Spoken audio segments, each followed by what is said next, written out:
안녕하세요. 저는 서울에 살고 있는 30대의 여성입니다. 잘 살려고 열심히 노력해도 잘 안 되는 게 결혼 생활인데 거기에 시댁이 껴들면 정말 답도 없는 것 같아요. 제 하소연 좀 들어주시면 감사하겠습니다. 저는 남편과 연상 연하 커플이었고 제가 4살 위예요. 사실 나이 차가 나는 것 때문에 엄마가 꽤 반대하셨고요. 저도 처음에는 망설이게 되었어요. 너 그럼 안 돼. 4살이나 차이 나는 어린 남자를 만나서 결혼? 또래를 만나고 오빠를 만나도 속 썩일 일이 많은데 무슨 새파랗게 어린애를 만나? 나중에 너 애 낳고 나이 들고 그래서 딴 생각하면 어쩌려고. 에이 참, 엄마. 무슨 그런 말을 해. 그런 식으로 얘기를 이어가면 끝도 없어. 무슨 일을 칠 사람이면 나이나 이런 게 뭐가 중요해? 그런 거 상관없이 다 사고치겠지. 이런 말을 하면서도 저도 한편으로는 마음이 쓰였는데요. 그건 다 바로 저의 시어머니 되실 분 때문이었습니다. 초반에 저도 약간은 눈치를 봤지만 인사드리러 갔을 때에도 되게 까다롭게 구셨거든요. 우리 엄마가 걱정한 거랑 전혀 상관없이 이분은 이분대로 저에 대한 걱정이 있으시더라고요. 그래서 나이가 몇이라고? 아이고, 우리 상훈이랑 4살이나 차이가 나? 세상에, 우리 상미랑 동갑이야? 이게 뭔 일이래 진짜. 아이 내 참. 우리 아들내미가 각식감이라고 데려왔으니 내가 더 할 말이 없긴 하다만. 아휴, 그래도 좀 찜찜하네. 이러면서 대놓고 싫다는 기색을 표하셨거든요. 게다가 둘째 신우는 미국에 가 있어서 볼 일이 없었지만 저랑 동갑인 그 큰 신우가 되게 저한테 까다롭게 굴었어요.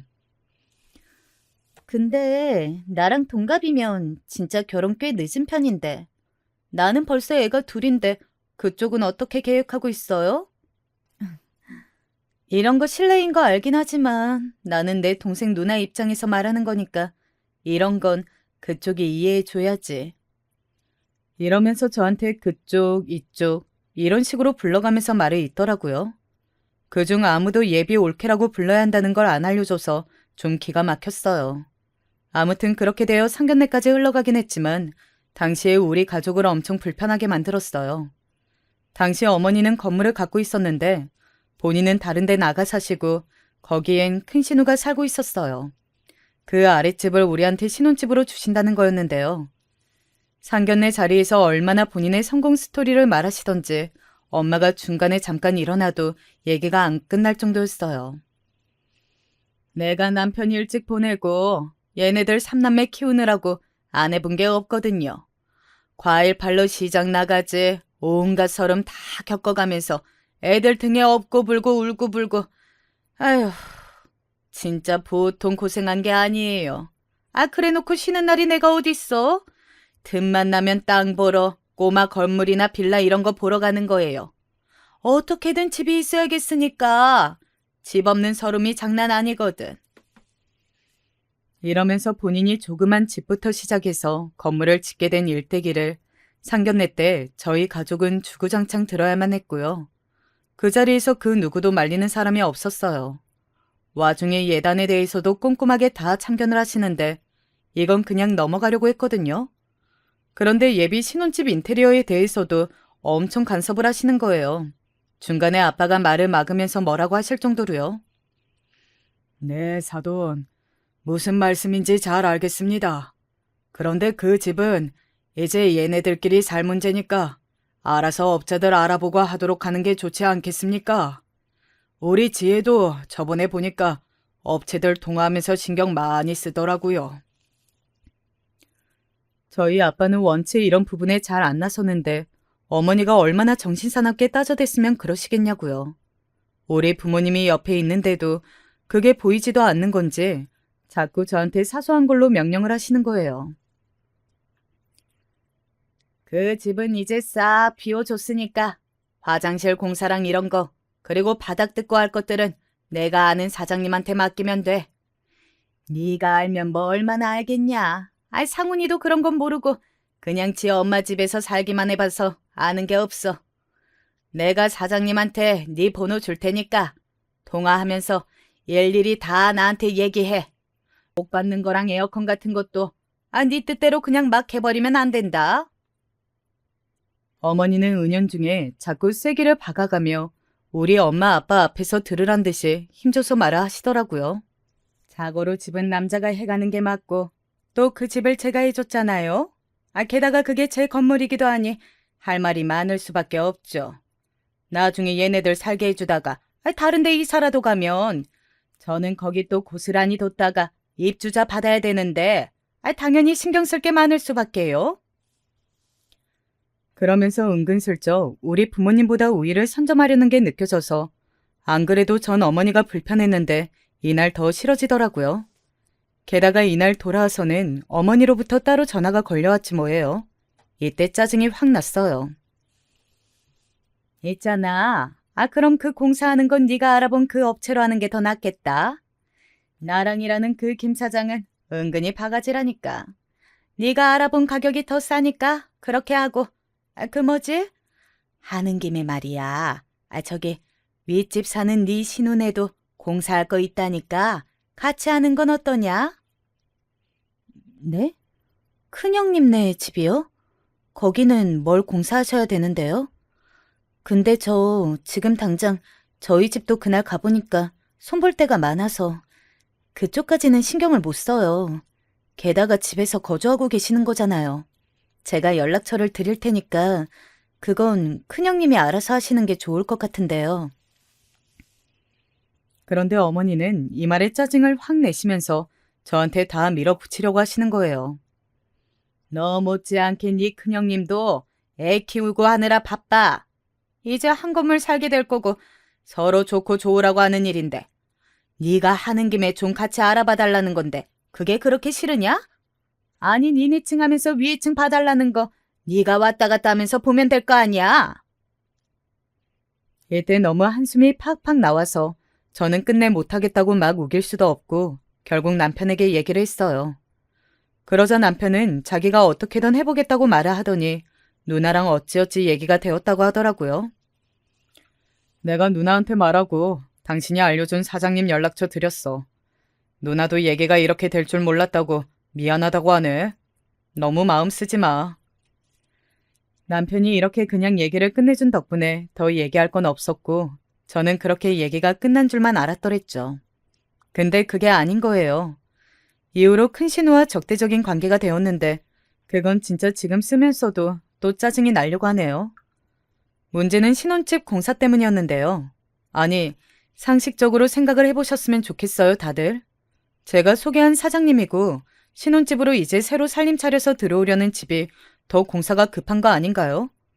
그런데 큰 신우가 한 짓은 진짜 너무 얌체 같고 영악하게 느껴지는 거예요. 이때 인테리어 사장님 전화를 받고 얼마나 짜증이 나던지요. 저기 그 위층이 땡땡땡 호 맞죠?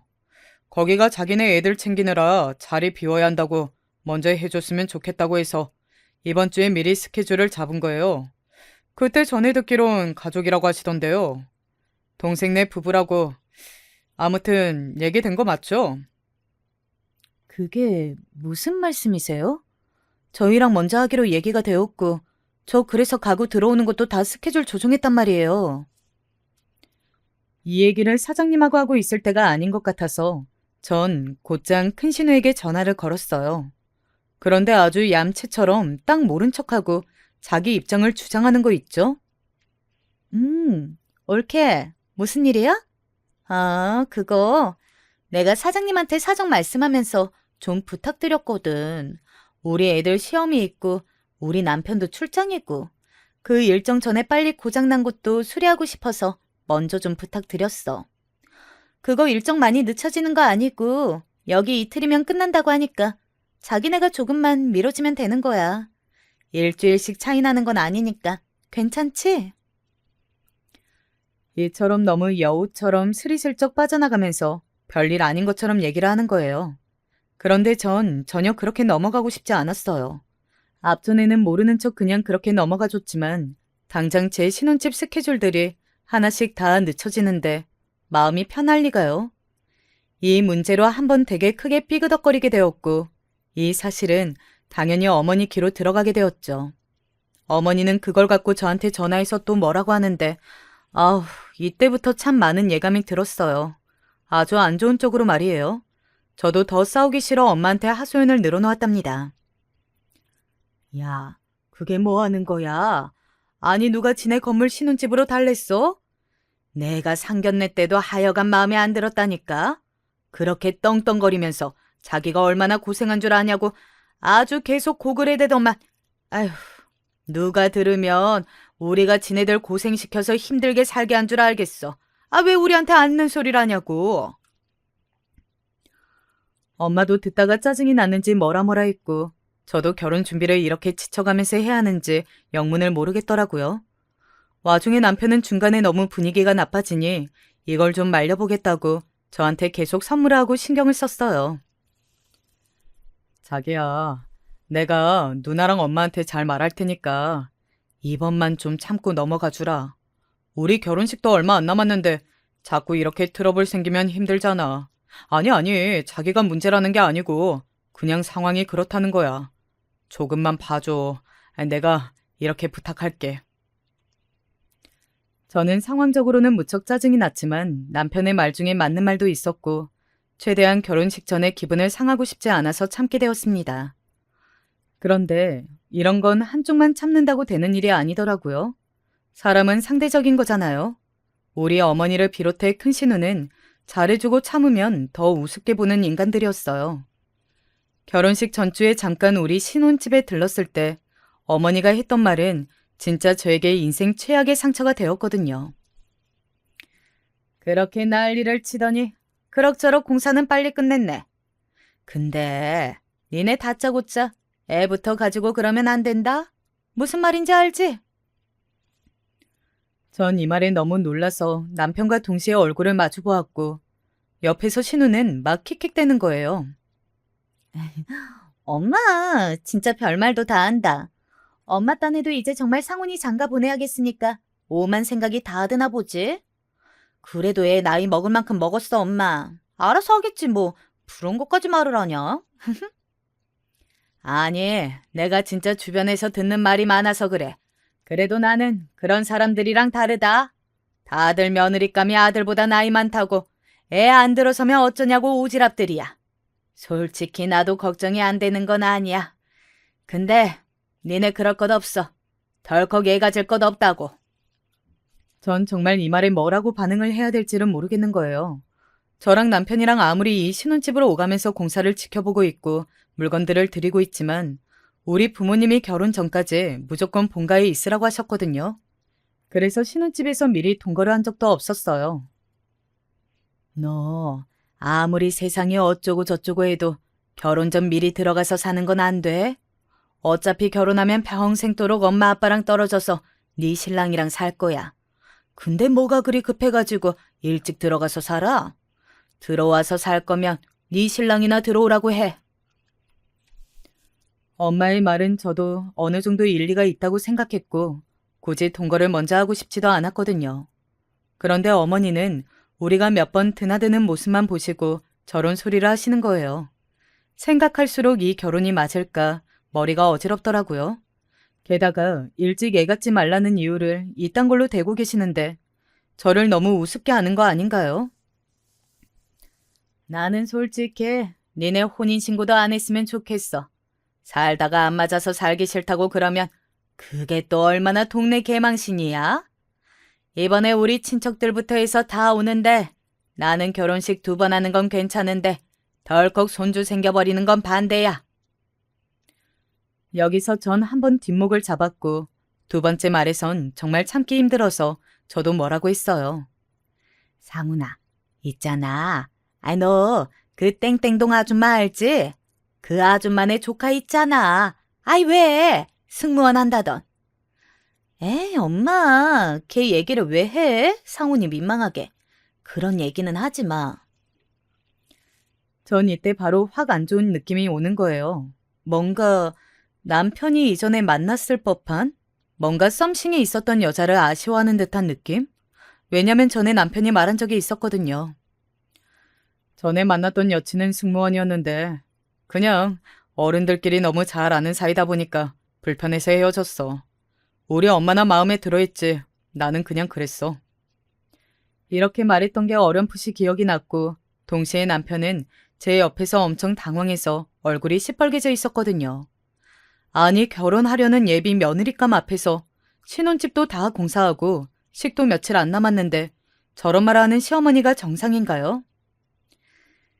저기 어머니 무슨 말씀하고 싶어 하시는지 알 것 같은데 저 좀 속상한데요?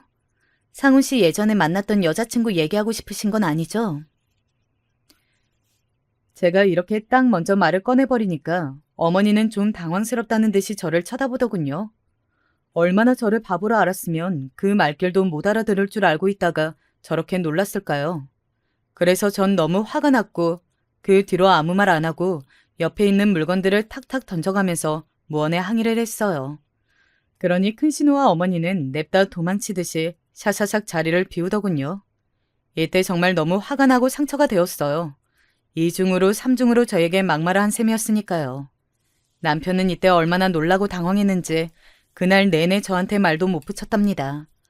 저도 너무 억울한 게 시기 얼마 안 남았으니 일을 더 키울 수도 없고 참을 수밖에 없었어요. 그리고 드디어 대망의 결혼식 날, 전 이날 얼마나 제 하객들 앞에서 개망신을 당했는지 모른답니다. 다시 생각해도 뭐 그런 결혼식이 있는지 남의 행사였으면 나중에 다녀와서 두고두고 뭐라 했을 거예요. 이날도 역시나 어머니가 다 망쳐버리셨는데요. 다 끝나고 난 뒤 저희 엄마는 저에게 불같이 화를 내셨어요. 아휴, 나 지금 너무 분이 안 풀려서 미치겠다 진짜. 어떻게 해야 되냐 정말? 와, 오늘이 예식날만 아니었어도 하다못해 상견례하는 자리였으면 나는 다 뒤집어 엎었어. 네 이모들 지금 계속 전화 오고 난리도 아니야. 뭐 그딴 사돈을 얻었냐고. 엄마가 이렇게 화를 내고 아빠도 옆에서 안 말리는 이유는 저희 예식 순서가 은사님이 주례하신 뒤 어머니가 특별 코너로 마이크를 잡으셨기 때문인데요. 그 순서도 사실 다들 좀 민망해하고 이해하지 못했어요. 그런데 어머니가 굳이 고집을 하셨거든요. 내가 홀엄마로 남매들 키우면서 너무 고생했고 아들 꼴랑 하나인데 장가 보내면서 인사 좀 할 수 있죠? 사돈들은 하기 싫으시면 안 하셔도 돼요. 저는 애들한테 덕담 좀 할랍니다. 그러면서 꼭 코너를 끼워달라고 하셔서 저도 입이 대빨 나와서 넣긴 했는데요. 이날 순순한 덕담이 아닌 며느리감 맘에 안 들어 죽겠다는 광고를 그날 아주 크게 해주셨답니다. 안녕하세요. 이상훈이 엄마입니다. 우리 아들 장가 보내면서 아들 며느리한테 덕담 좀 해주려고 이렇게 순서를 달라고 했어요. 먼저 상훈아, 우리 아들. 아이고, 우리 아들. 엄마가 너를 낳고 얼마나 울었는지 몰라. 아유, 우리 아들. 이러면서 큰 신우가 달려가서 손수건을 안겨줄 정도로 눈물 콧물을 흘리시더군요. 저도 처음에는 억지로 그냥 이 시간을 견디며 참 눈물도 많으시네 싶었어요. 이미 감정이 안 좋으니 좋게 보이진 않더라고요. 근데 대뜸 저한테 자세를 획 트시더니 무슨 독수리 눈을 하고 저를 쏘아보시는 거예요.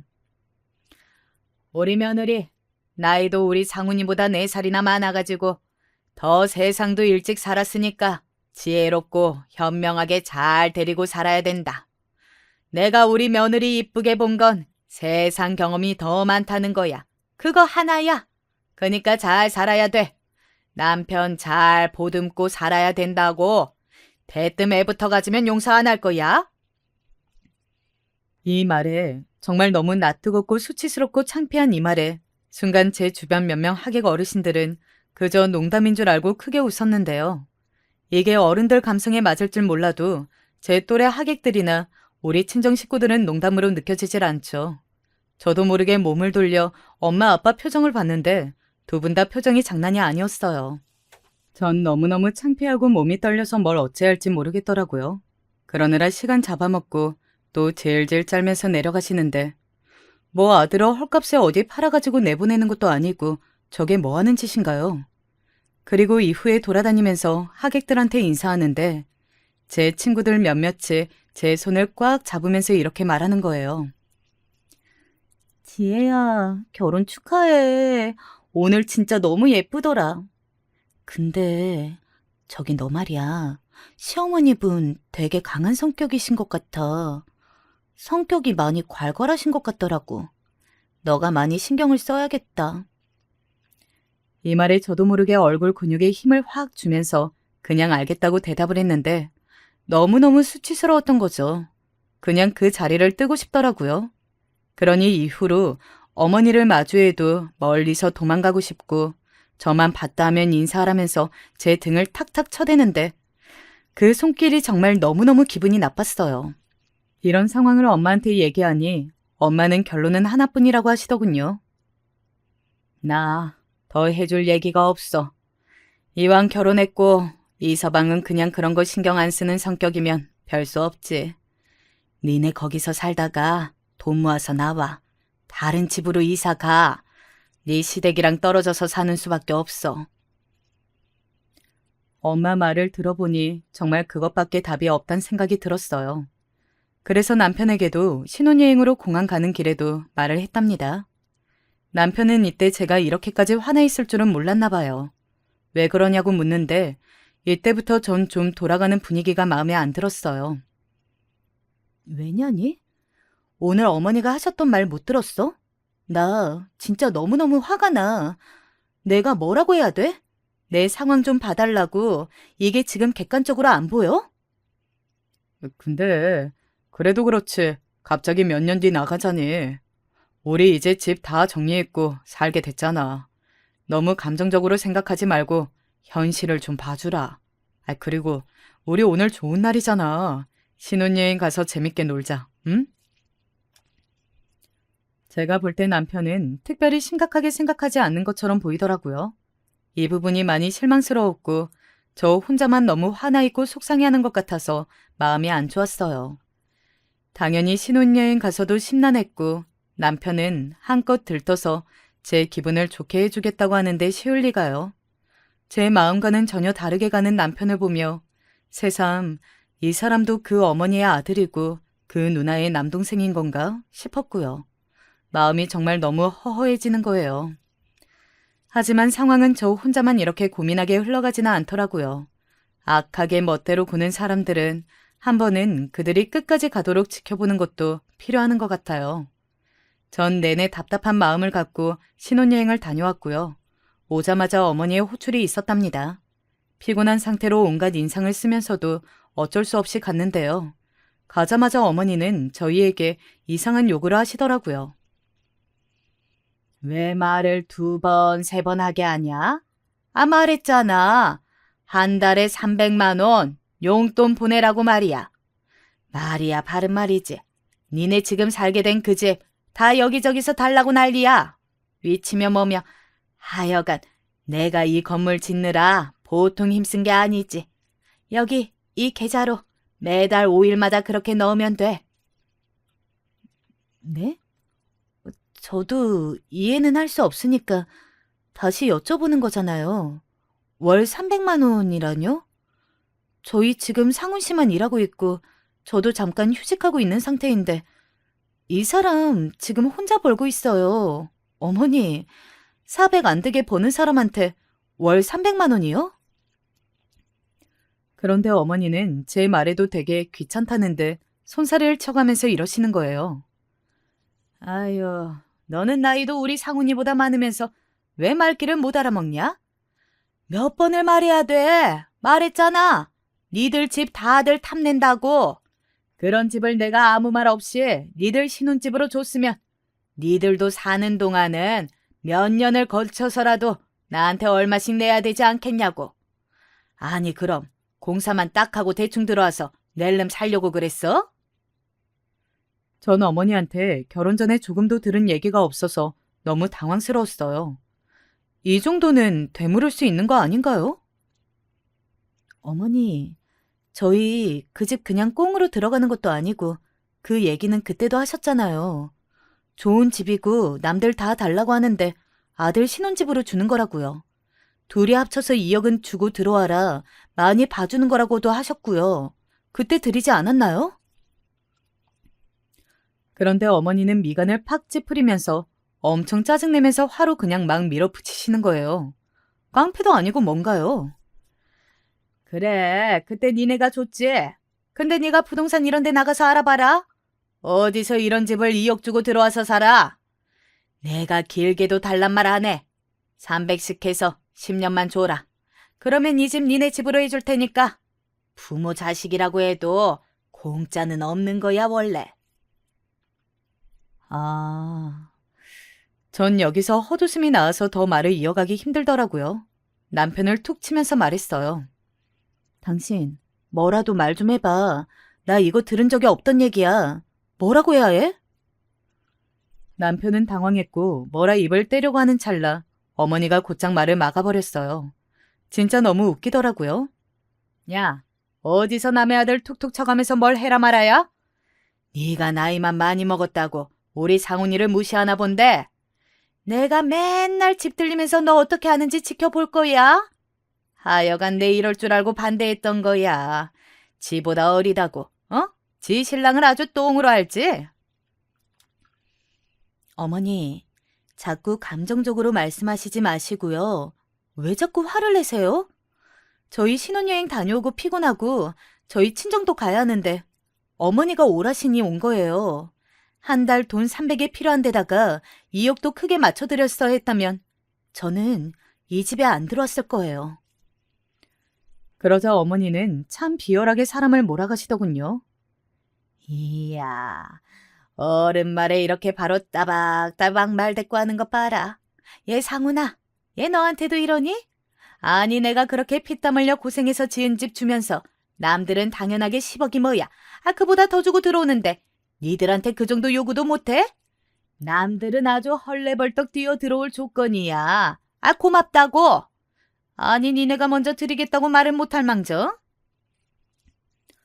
헌데 여기서 남편은 제 팔을 쓱 잡더니 대충 알겠다는 뉘앙스를 마구 취하더니 일단은 나가자고 하는 거예요. 엄마, 알았어. 더 할 얘기 없지? 우리 진짜 피곤해. 일단은 엄마 말 알았으니까 나랑 이 사람은 집에 가볼게. 짐도 정리해야 되고 나 땀도 엄청 많이 흘렸어. 할 거 많으니까 다음에 얘기하자. 알겠지? 그러고 남편은 제 손을 잡고 일어나자고 했고 저는 어떤 얘기도 마무리하지 못한 채 그냥 나왔어요. 이후로 곧장 차에 올라타서 가는데 남편은 정말 그 어떤 말도 하지 않더라고요. 전 너무 화가 나서 눈물이 나왔고 중간쯤 가다가 남편이 제 눈치를 보더니 이렇게 말을 하더군요. 전혀 상상도 못했던 쪽으로 말이죠. 저기, 화 많이 났어? 엄마 반응을 너무 그렇게 예민하게 받아들이지 않았으면 좋겠어. 나는 자기가 지금 좀 예민한 것 같거든. 저도 모르게 눈을 번쩍 뜨면서 남편을 쳐다봤는데 그 순간 정말 남편이 낯설게 느껴지더라고요. 늘 제 편이었고 아니면 중재를 해주려는 모습을 봐왔는데 너무 갑작스럽게 자기 엄마 편에 있는 것 같았어요. 그게 무슨 말이야? 어떻게 그렇게 반응을 해? 내가 예민한 거라고? 당신이 볼 때에는 어머니 말이 정당하다고 생각해? 당신은 그렇게 말하면 안 되지. 저는 너무 화가 나서 중간에 소리를 질렀고 남편은 한숨을 푹푹 쉬면서 제 쪽은 보지도 않고 말을 하더라고요. 결혼하고 변한 건가요? 아니, 결혼했다고 자기 본색을 드러내는 건가 싶어서 엄청 황당하게 느껴졌어요. 있잖아, 자기야. 엄마가 그 돈 받아서 엄마 먹고 놀고 하는데 쓰시겠어? 우리 엄마 너무 안 좋게 보려고 작정한 것 같아, 자기. 나도 좀 많이 참고 있었다, 자기야. 이렇게 말하면서 한숨을 푹푹 불어쉬는데 머리를 연신 쓸어 넘기는 모습에 순간 두려움을 느꼈어요. 내가 알던 그 사람이 맞는 건지 한없이 다정하고 제 편이 되어주던 사람이었거든요. 나라고 불만이 없었을 것 같아? 계속 이런 흐름인 거 그냥 꾸역꾸역 참고 있었어. 나는 엄마도 생각해야 하고 자기 입장도 생각해야 돼.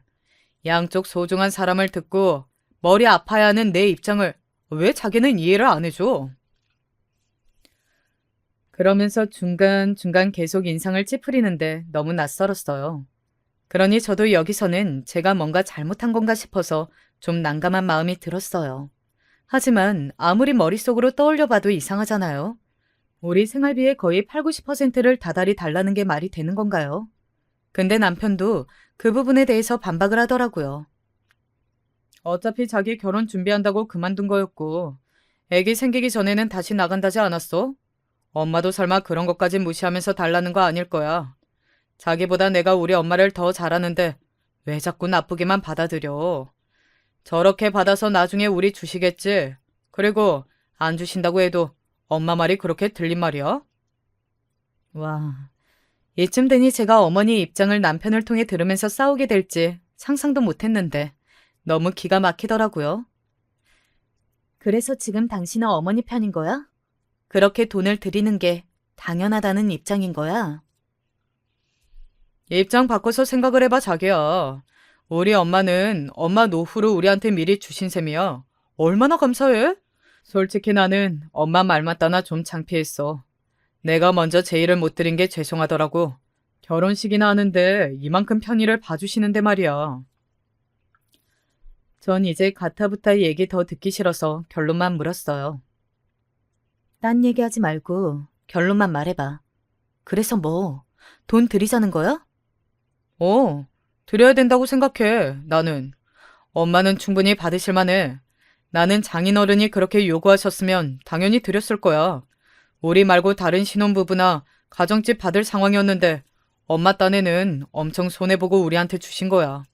당장 나가서 돈 2, 300 벌기가 쉬워? 근데 우리는 반값보다 더 많은 혜택을 보고 들어온 거라고. 이 말을 듣다 보니 저는 너무 허탈하고 제가 나쁜 건가 싶어 대화를 멈췄고요. 우리는 그 이후로 얘기가 이어지질 않았어요.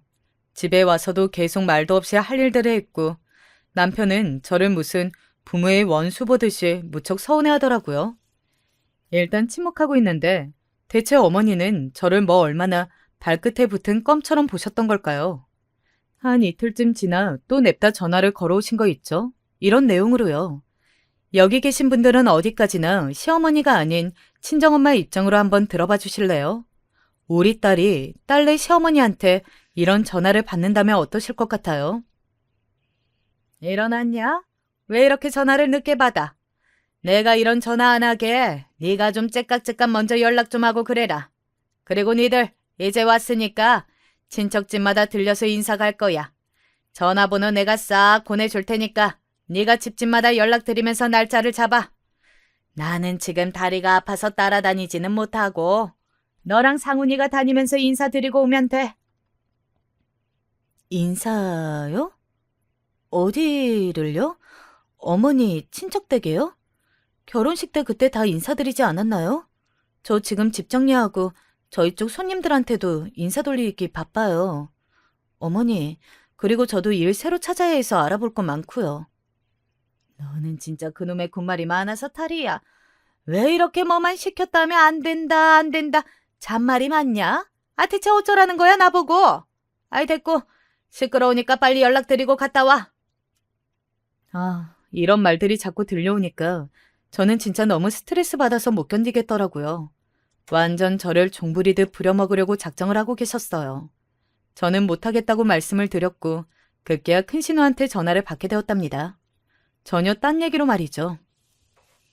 나야 올케. 저기 요즘 우리 엄마랑 좀 안 좋아?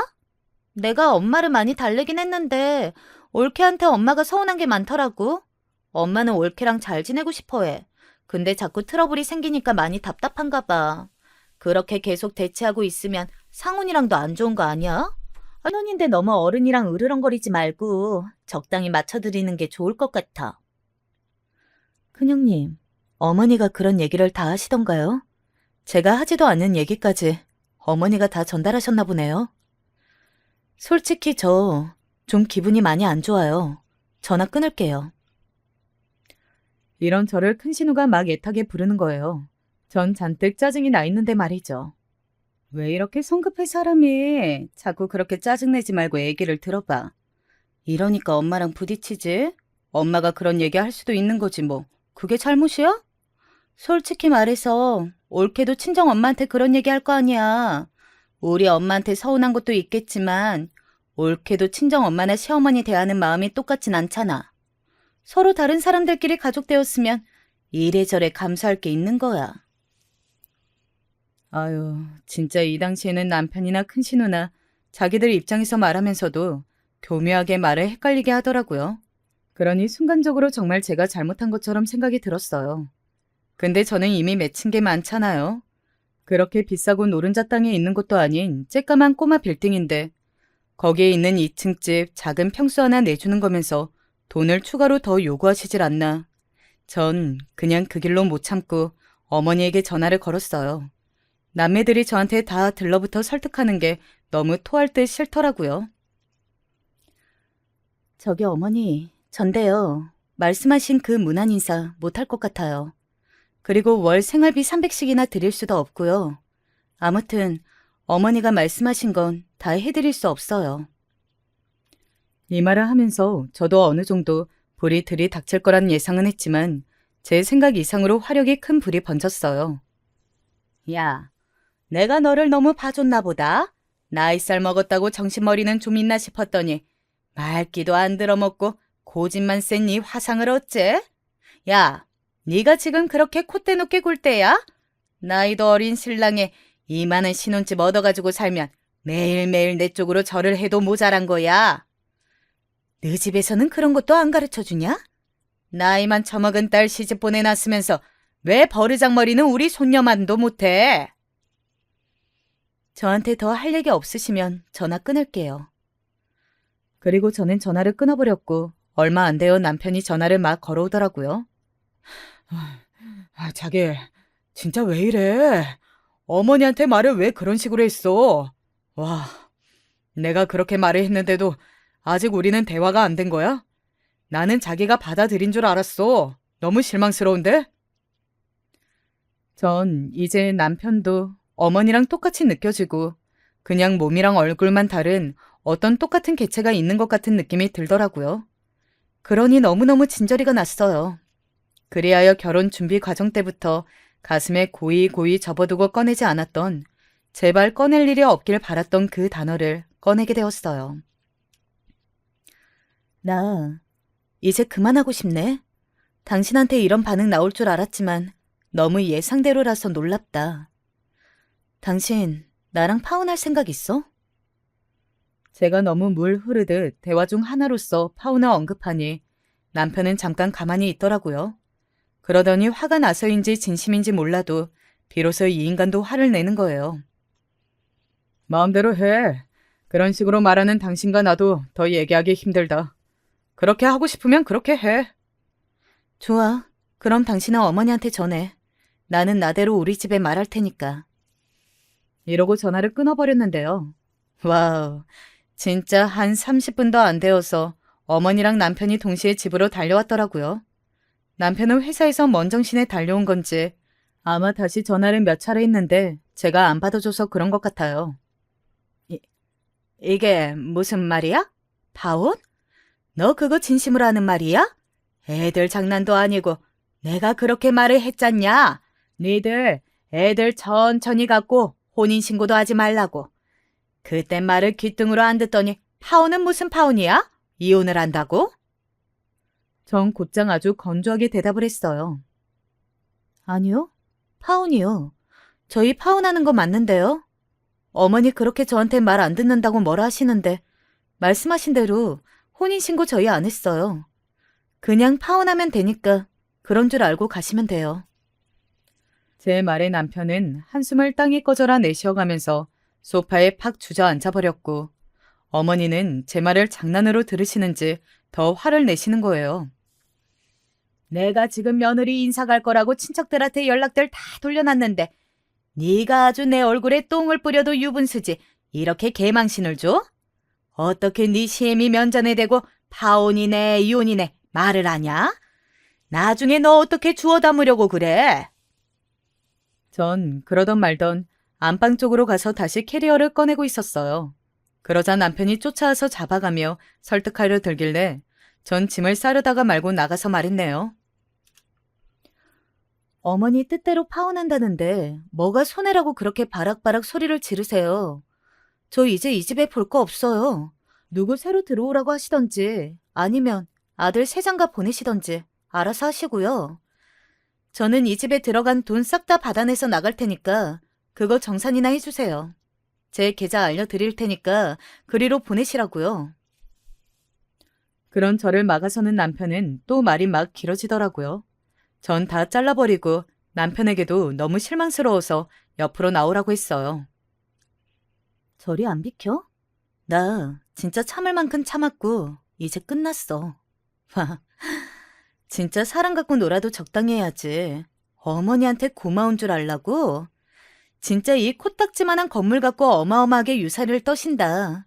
내가 언제 이 건물 들어오고 싶다고 했어? 여기 들어와서 맞춰줄 여자를 따로 구했어야지. 왜 나를 억지로 여기에 우겨 넣는 건데? 뭐? 코딱지만한 건물? 자기 왜 이래 진짜. 어머니한테 당장 사과 안 해? 나 이거 꼭 사과 받아야겠어. 아, 진짜 이런 인간을 남편이랍시고 의지하고 조금은 내 상황을 이해해 줄 줄 알았다니 제 자신이 너무 한심하더라고요. 사과는 나한테 있어야지. 당신도 똑같아. 어머니가 이렇게 반응을 바꾸고 있는데 그냥 나한테 다 밀어붙인 건 미안하지도 않냐? 솔직히 나한테 선택지는 있었어. 이 집 말고 우리 아빠네 들어갈 생각이었다고. 그러자 여기서 어머니는 표정이 변하면서 뭔 말이냐고 또 말꼬투리를 잡는 거예요. 아이고, 미쳤다고 내가 우리 상훈이를 네 집으로 보내냐? 내가 눈에 흙이 들어와도 처가살이는 못 시켜. 저게 입만 달렸다고 할 말 안 할 말 막 싸지르네. 아, 됐어. 파혼이네 뭐네 해 그럼. 별 거지 같은 소리를 다 듣겠네. 이때 돌아서 그냥 나가려던 저는 다시 어머니한테 똑바로 말을 했어요. 왜 자꾸 말을 어머니 듣고 싶은 대로 들으세요? 처가살이는 무슨 말이에요, 진짜. 우리 집도 건물 있어요. 어머니나 이런 건물 하나 갖고 며느리한테 으스대시면서 죽을 때까지 생색내고 뽑아내고 싶다지만 아쉬워서 어떡해요? 저희 집도 건물 있는 집이에요. 신혼집으로 쓸만한 건물 있다고요. 진짜 가짱치도 않아서 원. 이 말에 남편과 어머니는 저를 동시에 쳐다보는데 표정이 참 복잡해 보이더라고요. 여전히 깔보는 것과 동시에 진짜인 건가 아닌가 하며 온갖 알 수 없는 기색이 스쳐가고 있었어요. 아, 진짜 구구절절 말하기도 참 촌스럽네요. 너무 촌스럽고 흉해서 그냥 보고만 있었는데 나도 똑같이 이 짓거리를 해야 되나요? 저희요, 땡땡동에 아빠 건물 있거든요. 뭐라도 떼서 보여드려요? 아무튼 거기에 우리 언니랑 형부 살고 있어요. 그런데 우리 아빠는 형부한테 이런 식으로도 갑질 안 했어요. 진짜 살다 살다 없다가 있으면 더 한다고 이런 꼴을 다 당해보네 정말. 됐고, 그렇게 잘났다는 어머니 아들 데리고 가세요. 저도 안 가져요. 저런 엄마밖에 모르는 등신 같은 인간. 저도 이렇게 말하면서 참 낯이 뜨거워지는 걸 느꼈지만 이만큼 참았고 이제 다 끝내고 나가는 마당에 얘기해도 되겠더라고요. 말해버려서 코가 납작해지는 꼴을 보고 싶었는데 안타깝게도 이 당시에는 확인을 못했어요. 어머니가 마지막까지 아주 센 척을 하셨거든요. 뭐? 등신? 야, 당장 네 엄마 오라고 해. 지들이야말로 등신 같은 딸내미를 시집 보내놓고 입으로 아주 뭐라고 싸지르는 건지. 잘난 건물주 교수께서 그렇게 돈이 많은데 월 300 갖고 쩔쩔맸다고? 야, 됐어. 파혼이고 뭐고 꺼져. 어휴, 구질구질하게 입만 살아가지고 쫓겨나는 판국의 자존심을 있어서 거짓말만 늘어놓는 거 보게. 더 대화할 가치를 못 느끼고 캐리어를 다시 정리하고 짐을 덜어놓으면서 저는 점점 머릿속이 이성적으로 변해가더라고요. 남편은 옆에서 팔짱을 끼고 제가 정리하는 모양새를 들여다보고 있었고 어머니는 연거푸 찬물을 마시더니 그냥 나가버렸어요. 속 시끄럽다나요? 그리고 전 짐을 싸서 언니네 가 있었는데 언니가 당연히 엄청나게 놀랐죠. 상황을 말하니 언니는 뒤늦게 제 이런 모든 상황들을 알고 분노했어요. 미쳤나 보다 인간들이 진짜. 너 엄마한테 그 부분까진 얘기 안 했지? 와, 쥐똥만한 건물 갖고 되게 유세 부리고 앉았네? 그리고 뭐야? 제부도 그따위라고? 너 잘 왔어. 그나마 그 시어머니가 잘한 게 하나 있네. 혼인신고하지 말라고 훈수 두고 또 둔 거. 솔직히 그런 집에 어느 누가 가서 잘 살겠냐? 너 잘 나왔어. 파혼한 거 하나도 흉 아니야. 걱정하지 마. 언니는 이렇게 열띠게 화를 내주고 며칠간 머물게 되었는데요. 그 다음 날쯤 남편도 아닌 어머니한테 연락이 왔답니다. 어쩌면 이런 일이 있지 않을까 상상해보긴 했지만 실제로 연락 온 걸 보니까 정말 너무 어이가 없고 재미있어서 웃음이 나더라고요. 사람이 이렇게 한순간에 비굴해질 수도 있는 거예요. 저기 그 뭐냐, 지금 어디에 있니? 나랑 좀 만나서 차라도 한잔 할 수 있냐? 이때 바로 전화를 끊어버리고 싶긴 했지만 뭐라 말하는지 들어는 보려고 더 통화를 했어요. 제가 왜 어머니를 만나요? 차는 또 무슨 얘기고요? 할 말 있으면 지금 전화로 빨리 말하세요. 더 붙잡고 있기 싫으니까. 그러자 어머니는 침을 꿀꺽 삼키더니 정말 말 그대로 뭐라도 떼본 건지 태도가 싹 달라져 있더라고요. 그게 아무튼 상훈이랑은 그 정도 하고 화해하는 게 좋겠다. 상훈이도 나한테 뭐라고 했어. 엄마가 너무 자기 색시한테 뭐라고 했다고. 상훈이가 먼저 연락하기는 좀 그랬는지 나보고 엄마가 사과를 먼저 하라고 하더라. 그니까 나도 그때는 감정이 격해서. 전 여기서 말을 탁 잘라버렸어요. 너무 예상했던 패턴이었는데다가 그걸 그대로 하고 있으니까 참 역겨웠거든요. 등기부 등본이라도 떼보신 거예요? 딴 사람이 전화한 줄 알았네요. 저한테 별 악질적인 말들 다 해놓고 부려먹으시려고 할 때는 언제고 왜요? 파혼하고 놓치기에는 아까우셨어요? 저한테 애는 낳을 수 있겠냐는 둥 그래도 애부터 덜컥 가지지 말라고 이상한 주례사의 별 모욕을 다 주셨잖아요. 저 이 전화 너무 기분 나쁜데요? 제가 만만해 보이세요? 그러자 어머니는 욱했다가 다시 참는 건지 숨을 고르는 게 느껴졌어요. 그러면서 한사코 아니라고 말을 하는데 정말 나는 저렇게는 늙지 말아야겠다는 다짐을 하게 되더라고요. 사람이 너무 비굴하고 초라해 보였어요. 딱 기본의 기본만 지켰어도 왜 우리가 이런 식으로 대화를 했을까요? 일단은 너도 흥분 가라앉히고 어른들한테 말 너무 그렇게 하는 거 아니야. 바로 잡을 건 바로 잡아야지. 내가 이것저것 부탁한 건 다 네가 며느리감으로 들어왔고 예뻐서 잘 가르치려고 한 거니까 그만하고 이제 집에 들어와라. 네가 인테리어 다 하고 집도 그대로 있는데 가긴 어딜 간다는 거야? 파혼이 애들 장난도 아니고. 아니요, 어머니. 파혼이라니까요. 혼인신고도 안 해서 뭣도 할 게 없다고요. 그 집에 반반 보탠 제 돈이나 빨리 계좌로 입금하세요. 그리고 어머니 아들 필요 없어요. 뭐 그런 아들 갖고 돈 달라고 장사를 하시는 거예요? 지금도 어머니 진심 아니잖아요.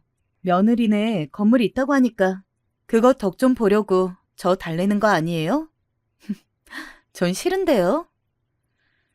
그러자 어머니는 여기서 다 뽀록이 나니 또 욱해가지고 소리를 지르려다가 낮췄다가 웃기지도 않았어요.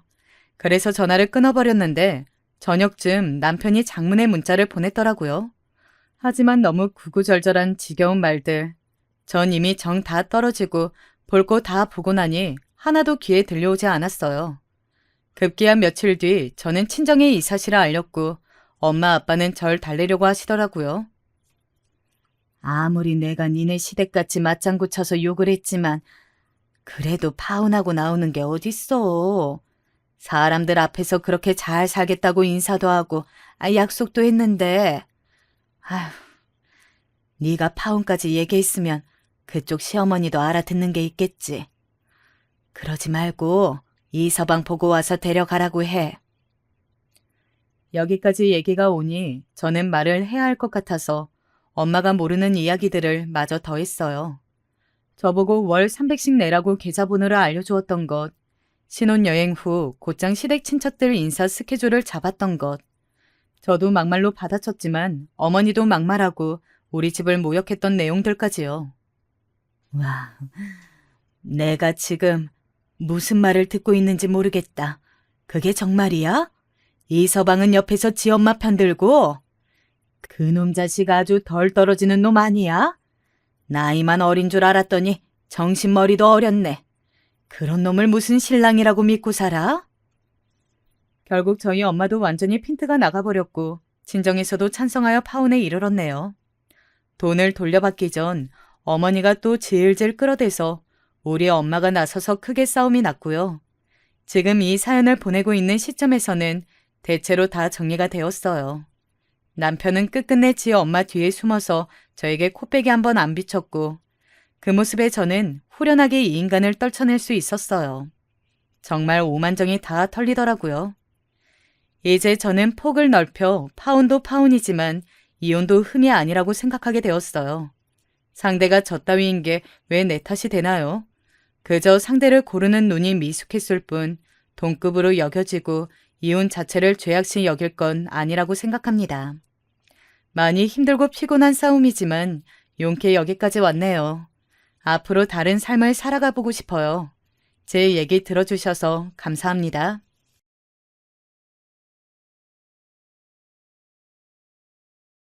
안녕하세요. 저는 40 중반의 서울에 사는 아줌마입니다. 항상 사연 채널에서 열심히 듣는 거 좋아하고 밥 먹거나 집안일 하면서도 항상 켜놓고 있어요. 다양한 사람들의 다양한 이야기 듣는 게 좋아서 항상 켜놓고 있는데요. 그런데 제 이야기도 사연이 될 수 있을 것 같다는 생각이 들더라고요.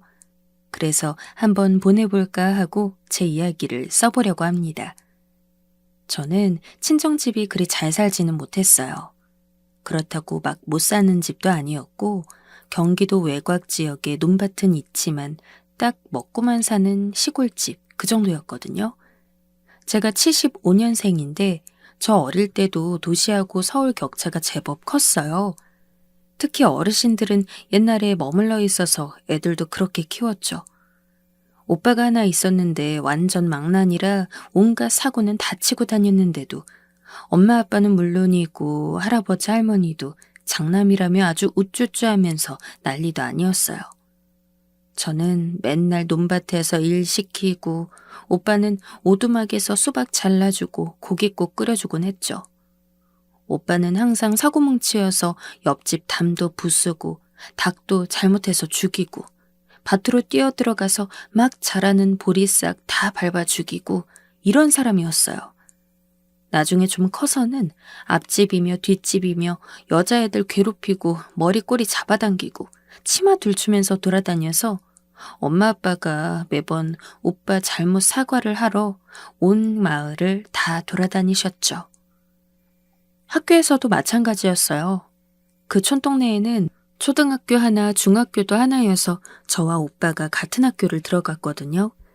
오빠는 그냥 어릴 때 귀여운 사고뭉치 정도에서 끝나지 않았고 중학교에 들어가면서부터는 점점 더 불량해지기 시작했어요. 그 시골 동네에서도 불량한 애들하고 어울려 다니면서 질이 나빠졌는데요. 매번 싸우고 주먹을 휘둘러서 친구들 다치게 만들고 그래서 엄마는 거의 한 달에 한 번은 학교로 선생님께 빌려 갔던 것 같아요. 중학교에서 퇴학이라도 당하면 진짜 집안 망신이잖아요.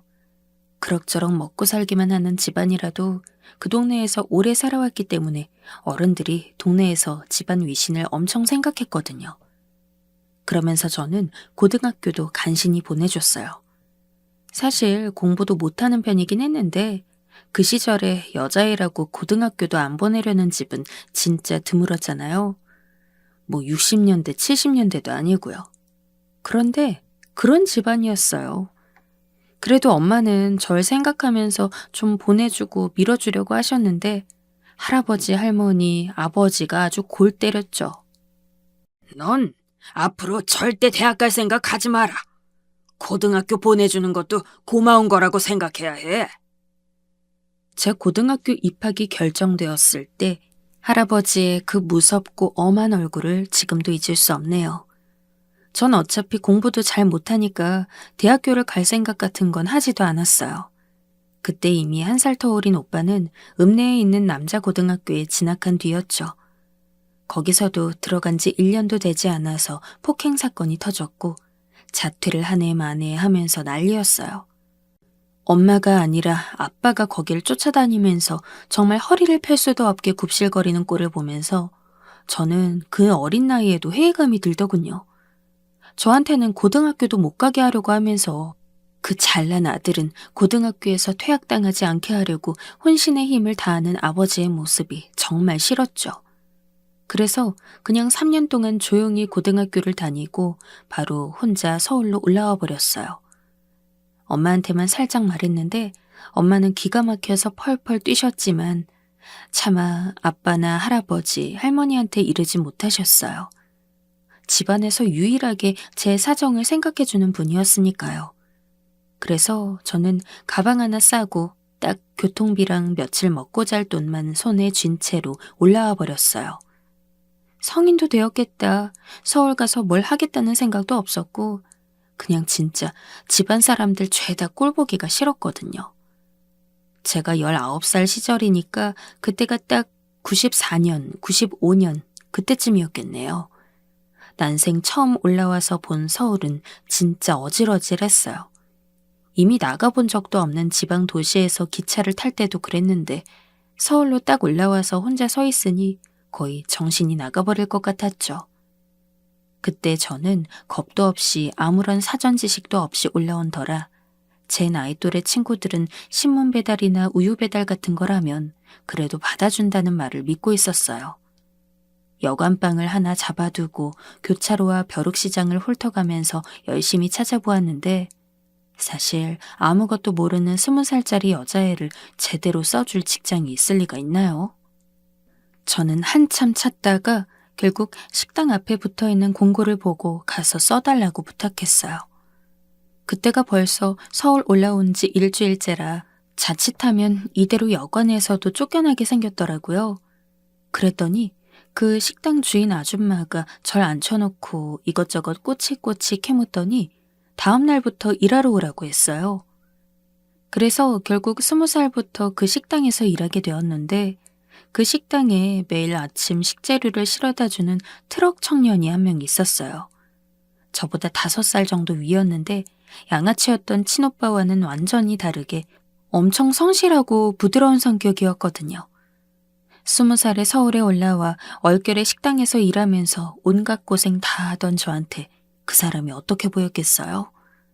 그 청년은 그렇게 잘생긴 건 아니고 그냥저냥 봐줄 만한 얼굴이었는데 그때는 완전히 무슨 천하의 미남 배우처럼 보이더라고요.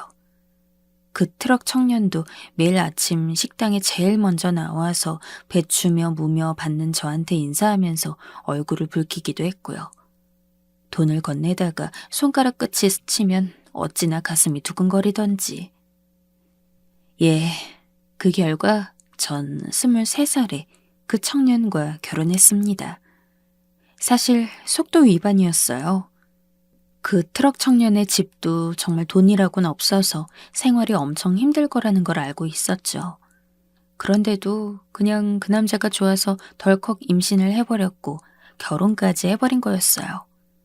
그런데 그때 처음 만난 시어머니가 진짜 어처구니 없는 양반이었어요. 아직 20 후반인 창창한 자기 아들을 어떤 여우 같은 년이 홀려서 잡으려고 임신부터 해버렸다면서 제가 일하는 식당에 머리채를 잡으러 왔죠. 그때 트럭 청년이 같이 있지 않았다면 웬 아줌마한테 봉변을 당했을 거예요. 하지만 간신히 트럭 청년의 중재로 마주 앉아 이야기를 나누게 된 게 시어머니와의 첫 만남이었죠. 저는 친정 이야기도 하지 않았어요. 그냥 연이 끊어져서 혼자 살고 있다. 그냥 여기서 일하다 보니 트럭 청년이 좋아져서 사귀게 되었다고 말을 했는데요. 시어머니는 한참이나 저를 비웃더니 결혼 못하게 만들 거라면서 난리치면서 가버렸어요. 처음엔 정말 임신만 하고 결혼은 못하는 게 아닐까 걱정이 될 정도로 기세등등했죠. 하지만 트럭 청년, 그러니까 제 남편이 먼저 시어머니한테 말하지 않고 혼인신고부터 해버리고서 증명서를 갖다 주자 시어머니는 꼬박 일주일을 울고불고 난리를 치다가 결국 저를 받아들였어요. 남편은 자기 어머니의 성미를 알아서 이렇게까지 하지 않으면 도저히 말이 먹히지 않는다는 사실을 잘 알았던 거죠. 그러고 나서 진짜 시집살이가 시작되었어요. 남편네 집안은 홀어머니의 외아들이라 집도 너무 가난해서 시어머니가 억척스럽게 살림을 꾸려왔는데 그래도 남편이 워낙 성실하게 트럭으로 배달 일을 하면서 좀 살림이 나아지고 있는 중이었죠. 그러던 중 제가 아이를 낳자 애 키울 돈이 어디 있냐면서 시어머니가 엄청나게 구박을 했어요. 낳은 아이가 아들이었다면 좀 나았을 텐데 하필이면 딸이었거든요. 하지만 저는 제 딸이 정말 예뻐서 지극정성으로 길렀어요. 시어머니가 뭐라고 하면 제가 얼른 데리고 나가서 시장에 간다거나 하는 식으로요. 하지만 없는 살림에 제가 식당 일까지 그만둘 수는 없어서 제가 없는 시간에는 시어머니가 애를 돌봐야 했고 그래서 딸애는 제가 밤 늦게 들어오면 정신없이 뛰어와서 저한테 안기곤 했어요. 저는 그게 그렇게 가슴이 아플 수가 없었죠. 그러면서 저도 억척스러워졌어요. 원래도 그리 얌전한 성격도 아니었고 집에서도 구박하는 어른들한테 매번 말대꾸를 하다가 혼나는 성격이기도 했는데요. 게다가 어려운 살림에 밖에서는 하루 종일 식당 일을 하면서 진상 아저씨들과 싸우고 안에서는 시어머니가 구박하는 와중에 딸을 보호하면서 살았으니 말이에요. 시어머니가 둘째를 낳으라고 저를 들들 볶았지만 저는 절대 그러고 싶지 않았고 남편도 동의했어요. 아이 하나만 기르는 것도 너무 힘들었거든요. 경제적으로 남편이 트럭 배달 일을 해서 벌어오는 돈에는 한계가 있었고 제 식당 일도 마찬가지였어요. 둘이 하루도 쉬지 않고 열심히 일했지만 아이는 점점 자라고 시댁에는 이미 빚이 너무 많아서 그걸 갚는 데만도 힘이 들었어요. 게다가 시어머니는 몸이 아프다며 온갖 건강식품을 사들였고 병원을 열심히 돌아다니면서 온갖 치료를 받곤 했죠. 우리 둘의 수입으로 감당이 될 리가 없었어요. 그래도 목숨이 질겨서 어찌저찌 사라지긴 했죠. 그래도 딸애가 워낙 똑똑하고 착하고 예쁘게 커서 저와 남편은 딸만 보고 살았어요. 죽어라 힘들게 일하고 나서도 밤에 들어와서 공부하다가 잠든 딸을 보면 피곤이 다 사라지는 것만 같았죠. 그렇게 세월은 흐르고 흘러 딸이 중학생이 되고 고등학생이 되어 졸업을 눈앞에 두고 있는 시점이었어요. 결혼한 지 거의 20년 가까이 흘러서 우리 부부는 많이 늙었지만 시어머니는 아주 쌩쌩했죠.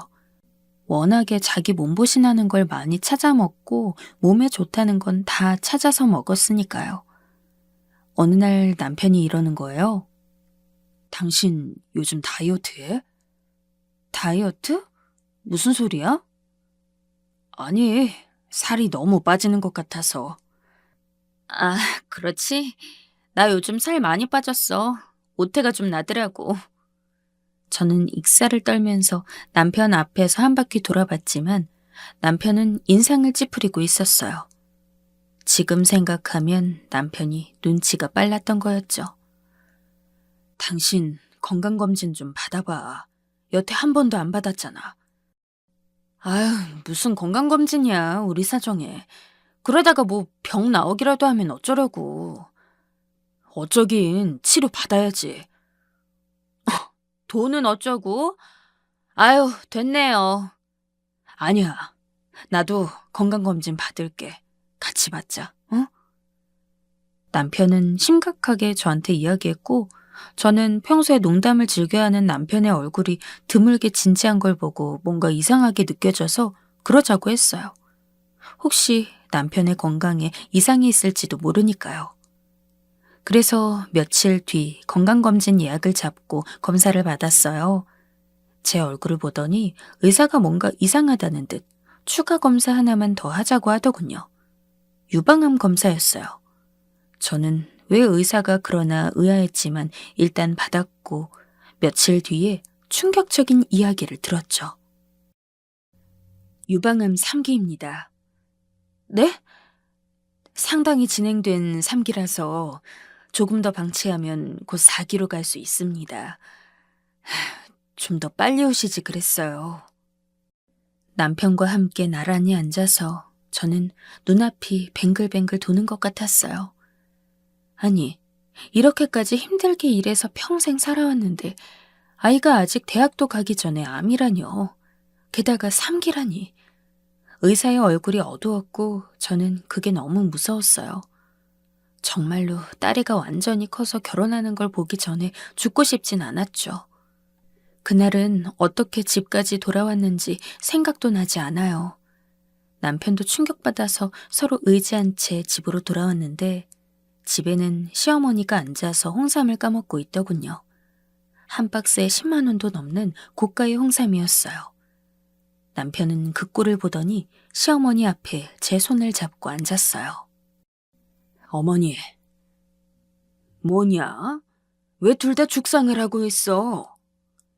이 사람 암이래요. 시어머니는 별로 표정에 변화도 없었어요. 전 완전히 혼이 나간 껍데기처럼 앉아서 멀끄러미 바닥만 보고 있었죠. 시어머니는 인상을 팍 찌푸렸어요. 하여간 처녀는 저거 또 돈 들 일만 만드는구나. 어머니, 먹고 싸는 것도 아까워 죽겠는데 거기다 암까지 걸려서 병원까지 돈을 갖다 줘? 애끼 미친년, 너 병원 가지 마라. 암 같은 거 그냥 집에서도 나설 수 있으니까. 남편은 시어머니의 말에 머리가 아픈지 이마를 짚었어요. 어머니는 항상 저런 식이었고 단 한 번도 말이 통하지 않았죠. 남편은 온순하고 싸움을 싫어하는 사람이라서 고개를 저으면서 방 안으로 들어갔어요. 저는 그 당일에는 정말 아무런 힘이 나지 않아 시어머니의 그 말을 듣고도 대답을 할 수가 없었어요. 실제로도 우리 형편의 암 치료를 한다는 건 정말 무리였거든요. 아이 기르느라 그리고 시댁에 원래 있던 빚을 갚느라 시어머니의 극성스러운 건강 염려증을 챙겨주느라 우리에겐 남은 돈이 전혀 없었어요. 저는 암 수술비와 항암 치료에 들어갈 돈을 생각하고 눈앞이 새카맣게 변했죠. 남편은 굳은 얼굴로 저한테 말했어요. 당신 일단 식당부터 그만둬. 그만두면 어쩌라고요. 다른 건 몰라도 먼저 몸부터 나아야지. 일이라도 그만둬. 일 그만두면 애 학원비랑 대출 이자는? 아, 말도 안 되는 소리 하지 마. 내가 2배로 일할 테니까 좀. 당신을 누가 2배를 주고 일을 시켜. 당신도 이제 40이 넘었어요. 정신 차려요. 암 치료가 한두 푼 들어요? 그냥 마음 내려놔요. 저는 정말 힘이 없었지만 식당 일을 그만둘 수도 없었어요. 아이는 고3이라 학원을 꼭 다녀야 했고 대학 등록금도 마련해야 했죠. 제가 선택할 수 있는 건 없었어요. 내가 지방 내려가서 노가다라도 뛸 테니까. 말도 안 되는 소리 하지 마. 무슨 소리야 그게? 아니야. 지방에 그렇지 않아도 일하러 오라는 형님 있었어. 거기 가면 돈 2배는 아니더라도 지금보다 100만 원은 더 벌 수 있어. 100만 원 더 벌어서 어쩌게. 당신 항암 치료라도 받아야지. 필요 없어요. 어머님 말대로 나 집에서 나와볼 테니까 어떻게든 당신 몸이나 챙겨요. 남편은 벌써 40 중반이었고 전처럼 20대 젊은이가 아니었어요. 하지만 남편은 고집스럽게 고개를 저으면서 그 형님이란 사람한테 전화를 하고 지방 내려갈 차비를 하더군요. 제가 곁에 남아서 그냥 함께 있어달라고 했지만 남편은 완고했어요.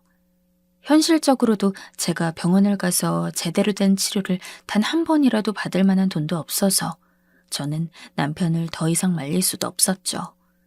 그리고 남편은 시어머니한테 저와 딸애를 괴롭히지 말라는 당부에 당부를 거듭하고서 지방으로 곧장 떠났어요.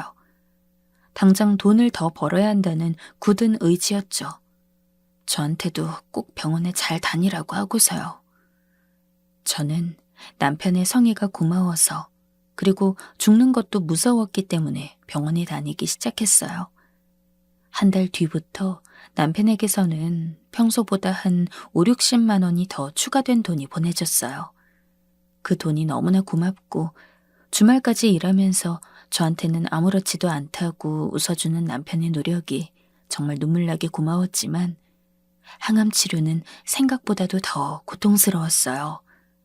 식당 일도 그만둘 수 없었기 때문에 사장님 눈치를 보면서 간신히 시간을 내며 다니곤 했죠. 하지만 이런 우리의 노력에도 상관없이 하늘은 무심했어요. 의사는 반년 뒤 저한테 어두운 얼굴로 말했죠. 암이 전이 되어서 4기로 발전했습니다. 수술을 미리 하셨어야 했는데 계속 피하셔서, 그리고 항암 치료도 자꾸만 빠지시고요. 4기, 그렇군요. 마음의 준비를 해야 하나요? 아직 포기하시기엔 이릅니다.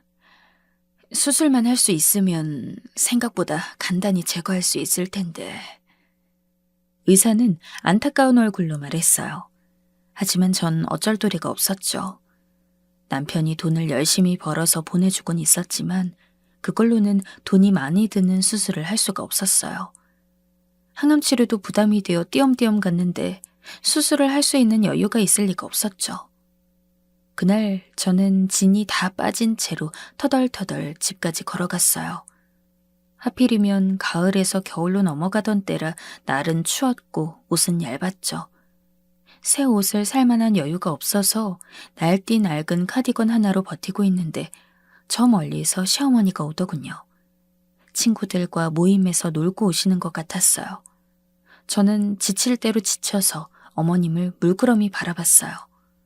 어머님은 저한테 오더니 눈썹을 치켜 올리셨죠. 뭘 거지처럼 하고 다니니? 애비가 돈도 열심히 벌어서 보내주는데. 어머님, 저 말기래요. 뭐? 수술해야 한대요. 그래야 살 수 있대요. 예전처럼 큰 소리도 낼 기력이 없어 전 낮은 소리로 간신히 중얼거렸어요. 어머님은 기가 차다는 듯이 웃었죠. 보험 하나도 안 들고 그렇게 살림도 엉망진창하더니 애비를 그렇게 죽자고 고생시켜놓고서 뭐? 이번엔 또 수술? 아유 미친년, 너 같은 건 그냥 죽는 게 낫겠다. 어쩜 그렇게 아무 생각도 없이 머리가 텅텅 빈 채로 사니? 어머님은 동네가 떠나가라 쌍욕을 퍼부었어요. 저는 너무 기력이 없어서 물끄러미 어머님을 보기만 하다가 어디서 그런 기력이 났는지 저도 모르게 쏘아붙였어요. 이 병이 너 때문에 생긴 거야, 이 할망구야. 뭐? 얘, 애미야, 너 지금? 애미라고 부르지도 마, 이 미친 할망구. 저는 그대로 돌아서서 집으로 돌아와 문을 잠가버렸어요. 대문 밖에서 시어머니가 미친 듯이 소리 지르며 화를 내는 게 들렸지만 거기까지 신경 쓰고 싶지도 않았죠. 저는 그냥 자리에 드러누워 자버렸어요. 저녁 늦게 딸아이가 들어왔더군요. 할머니 어디 가셨어, 엄마? 밖에 안 계시니? 안 계셔. 아, 또 친구분네 가셨나 보구나. 시어머니는 종종 친구네 집에 가서 며칠씩 머물다 오곤 하셨으니 걱정할 건 아니었어요. 아마 화가 난 김에 친구분네 가셨겠죠. 저는 멍청이 앉아있는데 딸이 뭔가 우편물 하나를 내놓더군요. 이거 등기로 왔던데? 내가 받았어. 등기? 저한테는 등기로 우편물이 올 곳 따위는 없었어요. 그래서 의아했는데 우편물을 보내온 곳 주소를 보자 갑자기 흠칫 놀라게 되더군요. 제 친정이 있던 지방이 써져 있기 때문이었어요. 20년 넘게 아무런 교류 없었던 친정. 왜 저한테 등기를 보낸 거였을까요? 뭐야, 엄마? 아니, 아무것도 아니야. 제 친정 이야기를 아는 사람은 남편밖에 없었죠. 시어머니도 몰랐고 딸도 몰랐어요. 저는 딸이 씻으러 들어간 사이 등기 우편물을 뜯어보고서 제 눈을 의심했죠. 우편물 내용을 읽고 또 읽었어요. 등기 우편에는 유산 상속에 대한 내용이 써 있었어요. 제 아빠가 갖고 있던 땅이 아버지가 돌아가신 후 제게 상속되었다는 거였는데요. 법무사가 보낸 내용인 것 같았어요. 대체 이게 뭔가 손이 떨렸죠. 머리가 멍해서 몇 번이나 자세히 읽어봤더니 앞뒤 사정이 써져 있더군요. 남봉꾼이었던 오빠는 이미 30도 되기 전에 쌍방 폭행으로 죽었고 어머니도 돌아가셨다고 되어 있었어요. 할아버지 할머니야 미리 돌아가셨겠죠. 그리고 아버지는 마지막까지 버티다가 알코올 중독으로 돌아가셨는데 그 와중에 친정집이 갖고 있던 논밭이 제게 남은 거였어요. 그것도 그 논밭이 도시로 편입되면서 엄청나게 가격이 올라서 대략 시가 15억 정도 되는 유산이 제게 남은 거였죠. 엄마, 왜 그래? 딸이 다 씻고 들어와서 저를 이상하게 봤어요. 저는 더 말도 못하고 딸만 끌어안고서 엉엉 울었어요. 하늘이 무너져도 살아날 구멍이 있다더니 그게 이런 경우를 두고 하는 말 같았죠. 평생 아무런 도움도 되지 않았던 친정집은 이런 식으로 제게 유산을 남겼고 저는 살아날 방법이 생긴 거였어요. 엄청난 재산이 생겼다는 것보다 제가 살 수 있다는 것이 그리고 우리 가족이 더 이상 고생을 하지 않아도 된다는 것이 믿기지가 않았죠. 당장 남편에게 전화해서 소식을 알렸고 남편은 믿지 못하면서도 서울로 당장 올라왔어요. 그리고 상속된 유산을 보고서 서로 손을 붙들고 숨죽여 울었죠. 보름 뒤에 당장 수술 예약을 잡고 곧장 수술을 했어요. 수술 받기 전 유산 상속 절차까지 쫓아다니면서 마쳐버렸죠. 수술 전 의사는 기쁜 얼굴로 수술하기 매우 좋은 위치의 암이기 때문에 좋은 예후를 보일 거라고 이야기를 해주었어요. 의사의 말대로 수술 후 저는 상당히 빠르게 호전되었어요. 암 수술은 상당히 힘들었고 재활치료도 오래 걸리긴 했지만 저는 삶의 의지를 가졌기에 악착같이 견뎌냈어요. 이제 유산을 받았고 솔직히 앞으로 좋은 날만 남았는데 죽을 순 없잖아요. 그래서 저는 항암 치료를 견뎌냈고 퇴원하는 날이 되었어요.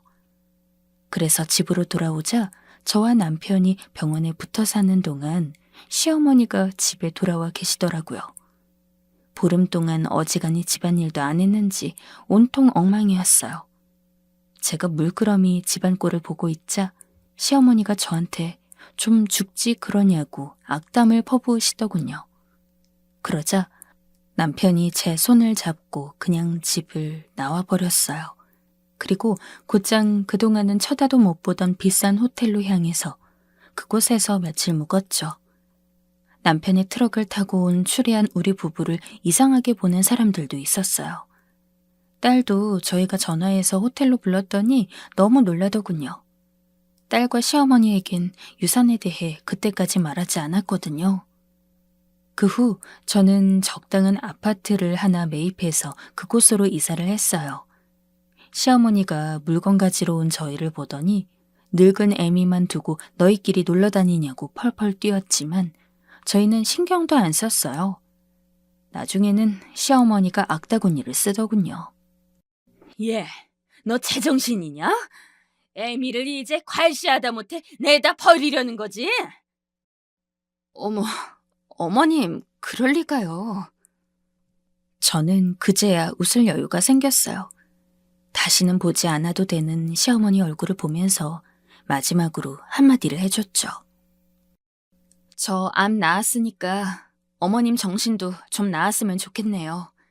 평생 그렇게 살아오셨으니 그럴 리야 없겠지만.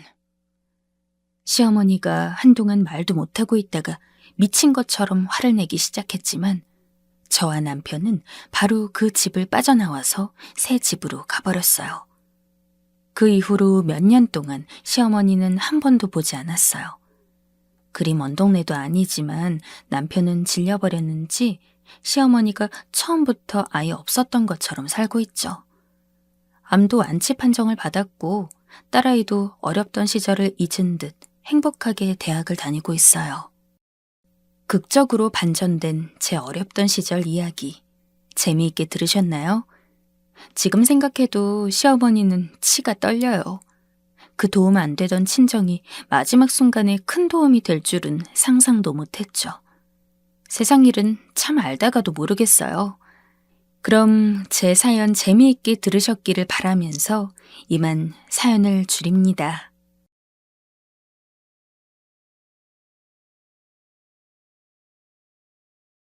안녕하세요. 저는 서울에서 남편과 함께 작은 식당을 하면서 살아가고 있는 42세 주부예요.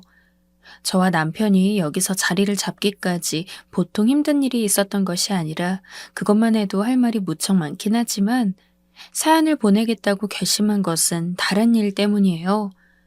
매번 힘들다고 생각하고 부부가 함께 운영하다 보니 몇 번이나 그만두겠다고 결심했던 적이 있었는데요. 그런 와중에 아주 평범하다 못해 지루하기까지 한 우리 일상에서 아주 의외의 일을 접하게 되었어요. 저희 식당은 대로변에 있고 이쪽에는 우리 말고도 무수하게 많은 음식점들이 있어요.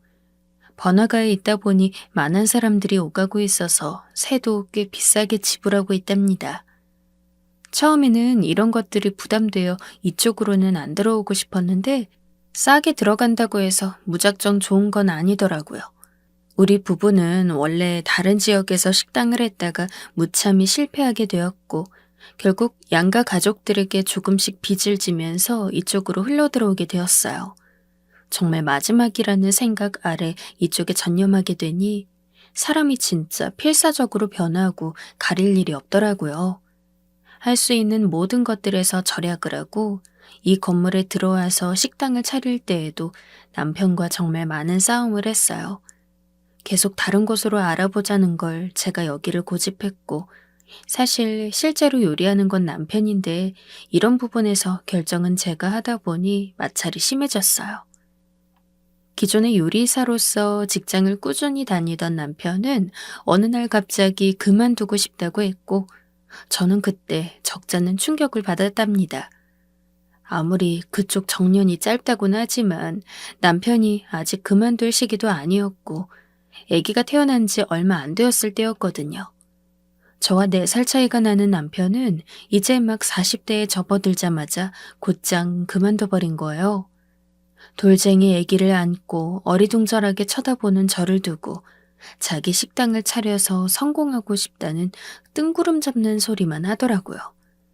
그때 정말 너무 어이가 없었지만 퇴직금이며 그간 우리가 모은 얼마 안 되는 적금에 시부모님께 지원까지 받아서 혼자 식당을 차곡차곡 차려나갔어요.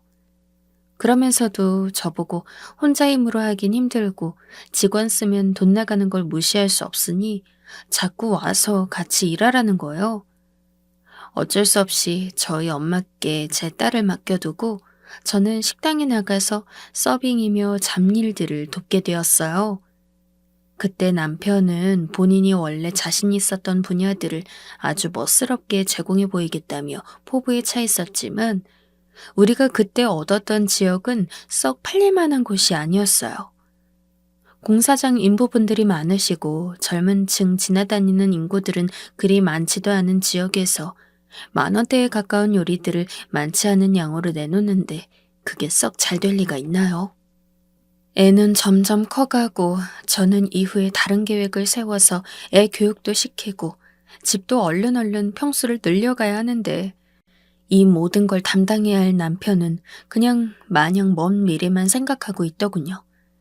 그때 남편이랑 얼마나 싸웠는지 몰라요. 그때 정말 너무 지치다 못해 화가 나서 제가 심각하게 이혼 얘기까지 카드로 꺼내니 그제서야 충격을 받은 것 같더라고요. 솔직히 이때 제가 꺼낸 카드는 전혀 과한 게 아니고 제 상황 그대로를 표출한 것이었어요. 왜냐하면 식당 하면서 부부가 같이 달려들어서 일하고 있음에도 한 달에 돈 100도 못 만져보고 지나가고 세금은 그대로 다 나가고 있으니 외려 가게를 연 이후에 더 적자를 보고 망할 지경까지 간 거예요. 그리고 저보고는 무급으로 이 식당에 완전히 매달리라고 하는데 그동안 우리 엄마는 손녀를 데리고 열이 나면 본인이 데려가서 끌어안고 간호하시다 보니 완전히 몸이 삭다 못해 아파서 어쩔 줄 몰라 하시는 거예요. 딸내가 용돈이라도 들여가며 맡겼으면 또 몰라. 그것도 아니잖아요. 한 푼이라도 아끼겠다고 직원 안 쓰고 직접 식당으로 들어간 건데 손녀를 맡기면서 엄마에게 뭐 얼마 드릴 돈이라도 있었겠냐고요. 저나 엄마나 무급인 상태로 식당과 손녀를 각각 맡아서 돌보다 보니 이게 아무리 부부간에 그리고 엄마와 딸 간의 정으로 봐준다 한들 1년은 도저히 못 넘기겠더라고요. 남편에게도 거세게 말해서 결국 한 달 가까이 대치한 끝에 가게를 접기로 했어요. 저도 솔직히 이후로 그간 자잘하게 졌던 빚이며 그리고 다시 딸아이를 온종일 다시 내 품으로 데려와서 케어할 생각을 하니 까마득하긴 했어요. 그런데 이대로는 정말 가족이 화목은커녕 평범하게 지내기도 어렵겠더라고요. 그렇게 우리는 어렵게 결정 내려서 가게를 정리하게 되었고 남편은 자기 아는 요리사 선배 연줄로 들어가서 취직하게 되었어요. 그렇게 몇 년을 다니더니 또 뭔 문제가 생겼는지 그만두겠다고 하는 거예요. 저는 절대 안 된다고 난리를 쳐댔지만 이미 엎질러져 버린 물이라 그냥 막연히 앉아서 이 사람과 싸우기만 할 수도 없는 형편이었죠. 아무리 봐도 이 앞전에 했던 남편의 선택은 모두 최악이었기에 저도 나름 초강수를 두게 되었어요. 내가 얼마 보탤 테니 내가 말하는 쪽으로 식당을 꾸려가라고 말이에요. 물론 돈이 여유 있는 건 전혀 아니었지만 대출을 얼마 받고 정말 이게 아니면 죽는다는 생각으로 몰입해보라고 했어요. 그래서 이전에 남편이 했던 선택과는 정반대로 대로변으로 좀 세가 비싸더라도 유동인구가 많은 자리를 얻기로 했답니다.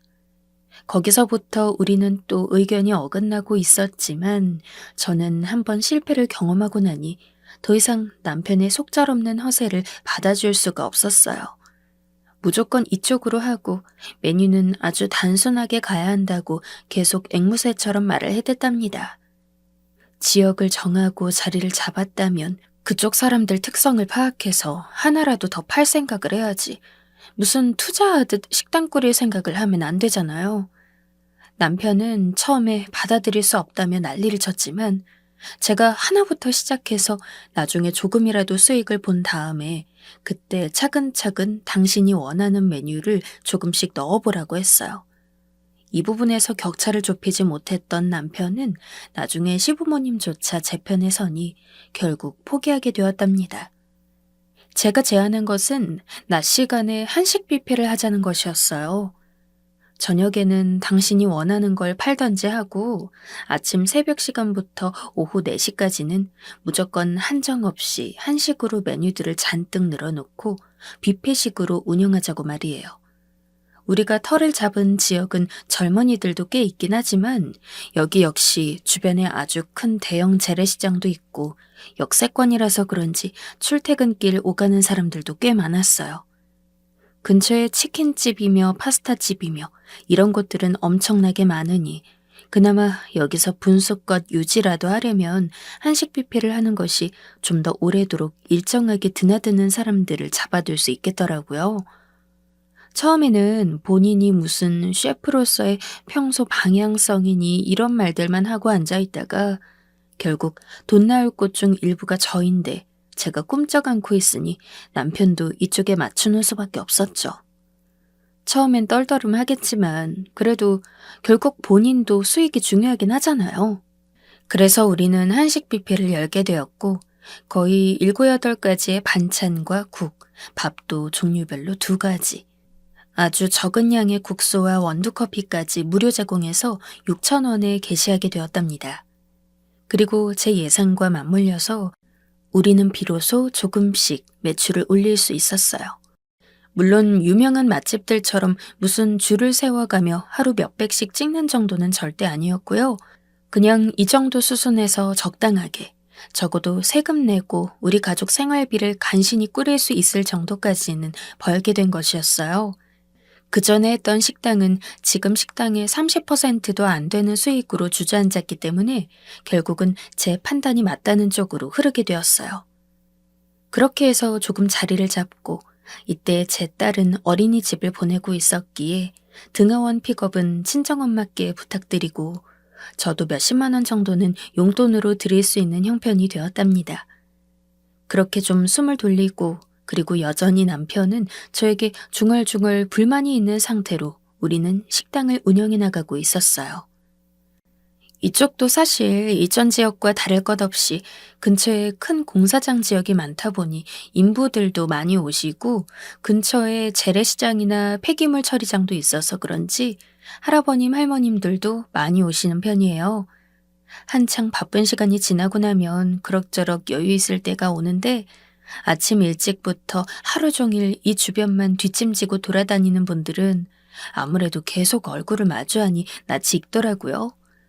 그렇게 매일 얼굴을 익혔던 할머님이 한 분이 있는데 이분은 저희 가게에 오는 손님은 아니었어요.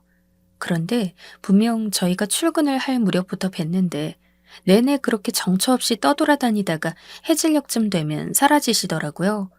조그만 유모차 같은 걸 어디서 주워오셔서 거기에 폐지를 넣고 끌고 다니시는 할머니였는데 언제는 우리 가게에 들어오셔선 너무 더워서 그러니 물 한 잔만 마셔도 되냐고 하시더군요. 그래서 그때 얼른 드리고 바로 옆에 냉커피도 우리는 무료로 제공하고 있던지라 그것까지 드렸어요.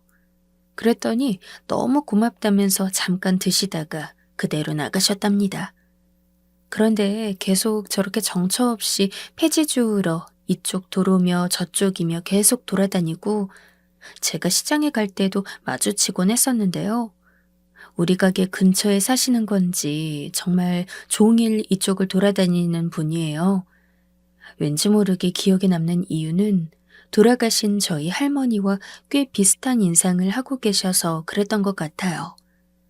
저희 할머니도 웃을 때 눈이 완전히 반달이 되는 상인데 이 할머님이 딱 그러셨거든요. 그래서 그런가 이 할머님을 볼 때마다 가끔씩 제가 손님들 별로 없고 테이블마다 정리가 되었을 때는 들어오시게 해서 계속 커피도 드리고 앉아 계시다 가시라고 했어요. 그랬더니 점점 어색한 것도 좀 없어지기도 했고요. 그러다 우리 부부는 각자 바쁜 시간대를 피해서 밥을 먹다 보니 시간이 어긋날 때에는 혼자 먹기도 하거든요. 어느 날 할머니가 제가 밥을 먹고 있는데 들어오셨길래 커피를 드시라고 하려다가 왠지 좀 그래서 식사는 하셨냐고 여쭤봤죠. 저는 그냥 예의상 여쭤본 건데 돌아온 할머니의 말씀은 좀 당황스럽더라고요. 아니, 아직 못 먹었어요. 바빠서 좀. 이렇게 말을 흐리시는데 저도 그때 늦은 시간대 밥을 먹고 있던지라 꽤 허기질 때였거든요. 매일 새벽까지 일찍 나와서 돌아다니시는 분이 그때까지 밥을 안 드셨다고 하니까 마음이 좀 좋지 않더라고요. 그래서 제가 앉으시라고 하고 얼른 밥을 떠다가 드렸어요.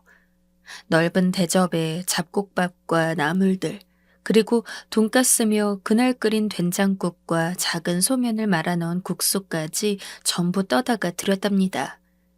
보통 한 사람이 먹을 때 이 정도 먹으니까 적게 드리는 것보다는 넉넉히 드리는 게 나을 것 같아서 드렸는데요.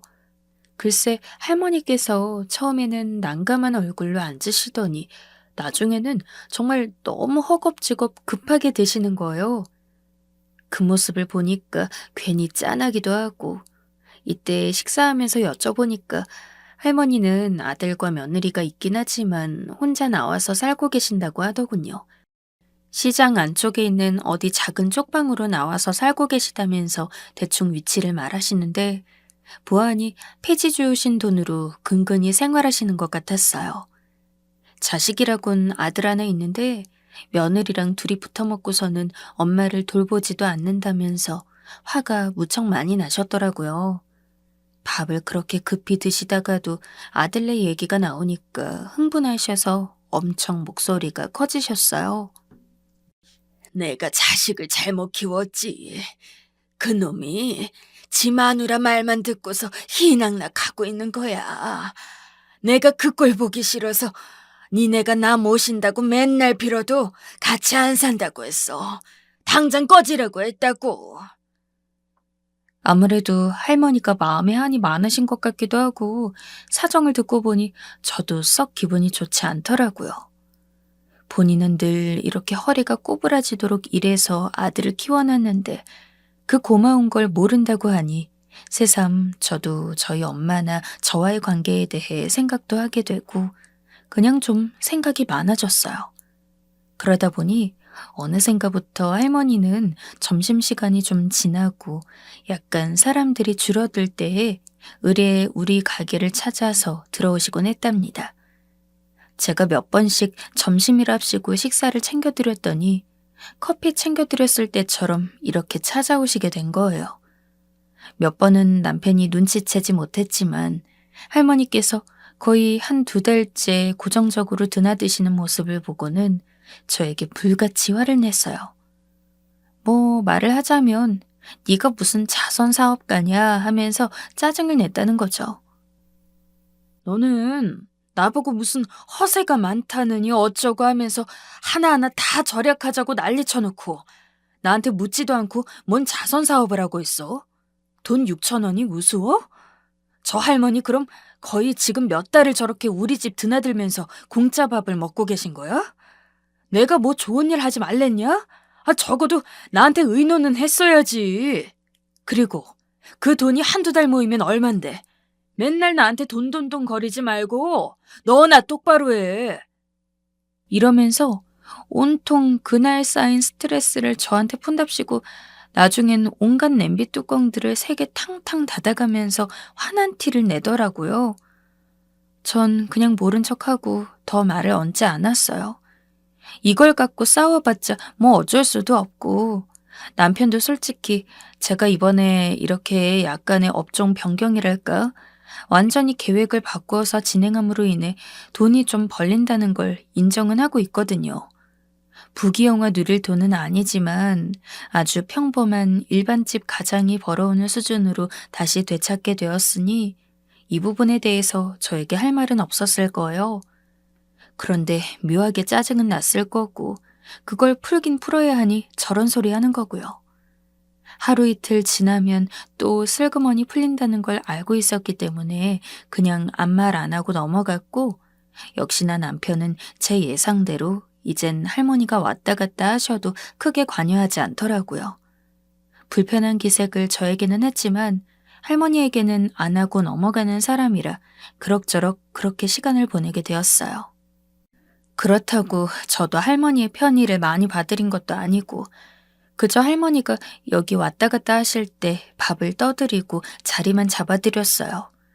가끔 시간이 되면 저도 마주하고 밥 먹을 때도 있었지만 아무래도 할머니가 속에 상처가 많은 분이다 보니까 말씀도 적지 않으신 편이고 저도 남편이 시키는 일들을 빠릿빠릿하게 같이 하며 도우려면 계속 얘기 듣고 있기가 어렵거든요.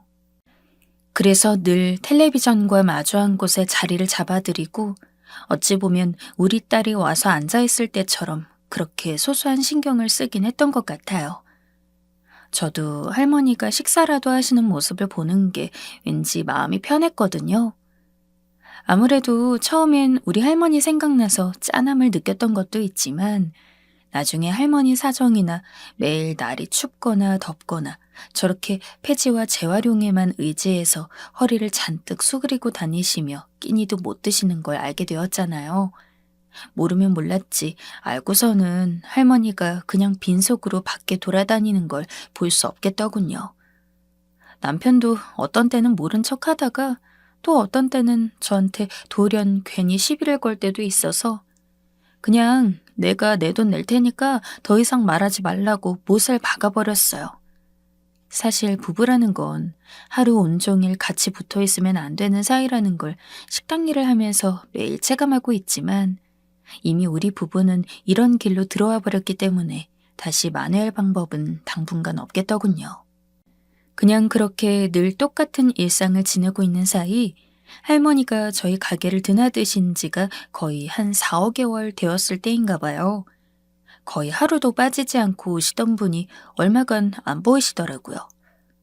남편도 왜 요 며칠 할머니 안 오냐고 물을 정도였으니 제 기억으로는 거의 일주일 가까이 안 나타나셨던 것 같아요. 혼자 사신다고 했는데 혹시 어디서 다치신 건 아닌지, 핸드폰이 있으셨던 것 같은데 번호라도 알아둘 걸 그랬나 싶기도 하고, 엄청 크게 신경 쓰이는 건 아니지만 그래도 묘하게 마음이 찝찝한 기분이 들어서 계속 생각하고 있었어요. 그런데 거의 열흘쯤 되었을까요? 그때 어떤 손님이 들어오셨는데 우리 가게 방문하는 손님들 연령대가 거의 50대에서 70대 혹은 그 이상이거든요. 그런데 제 또래로 보이는 회사원 같은 남성분이 딱 수트를 차려입고 들어오신 거예요. 일행도 없이 혼자 오셨길래 뭔 일인가, 혹시 뭐 영업이나 이런 걸로 온 사람인가 해서 저는 멀뚱멀뚱 쳐다만 보고 있었어요. 그런데 그 남자분이 가까이 오더니만 황당한 말을 하시더라고요.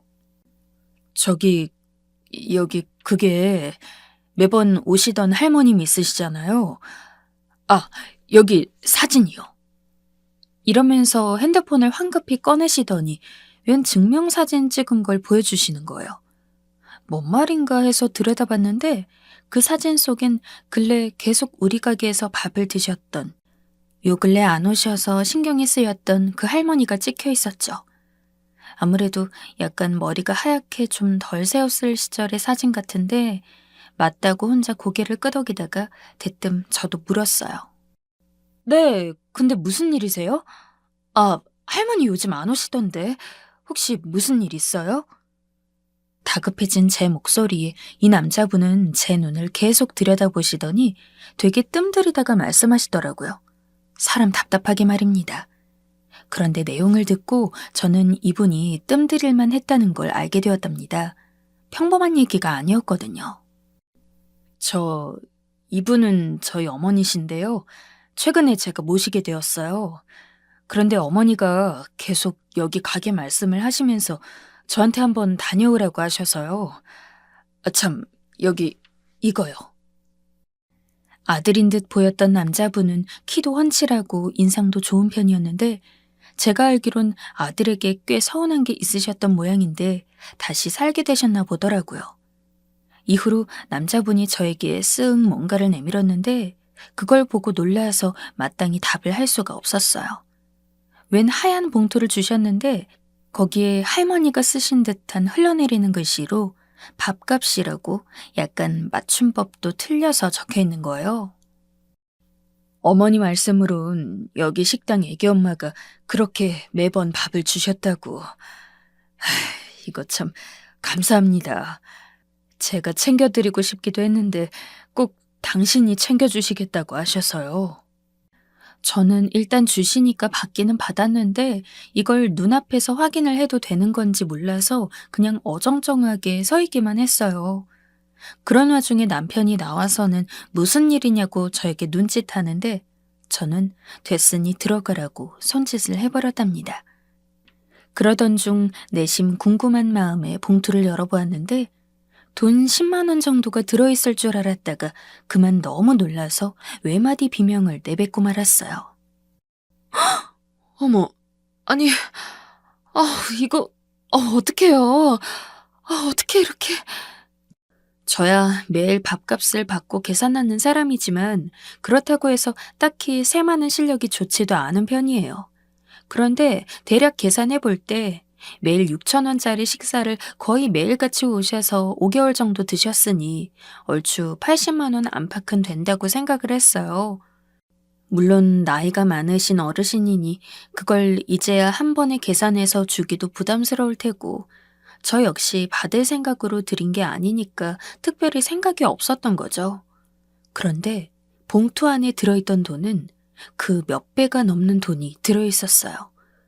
5만 원짜리 뭉치가 몇 개씩 들어있어서 한눈에 대충 봐도 많았는데 나중에 이 돈을 결국 받게 되어서 다시 세어보니 정확히 500만 원이 들어있더라고요.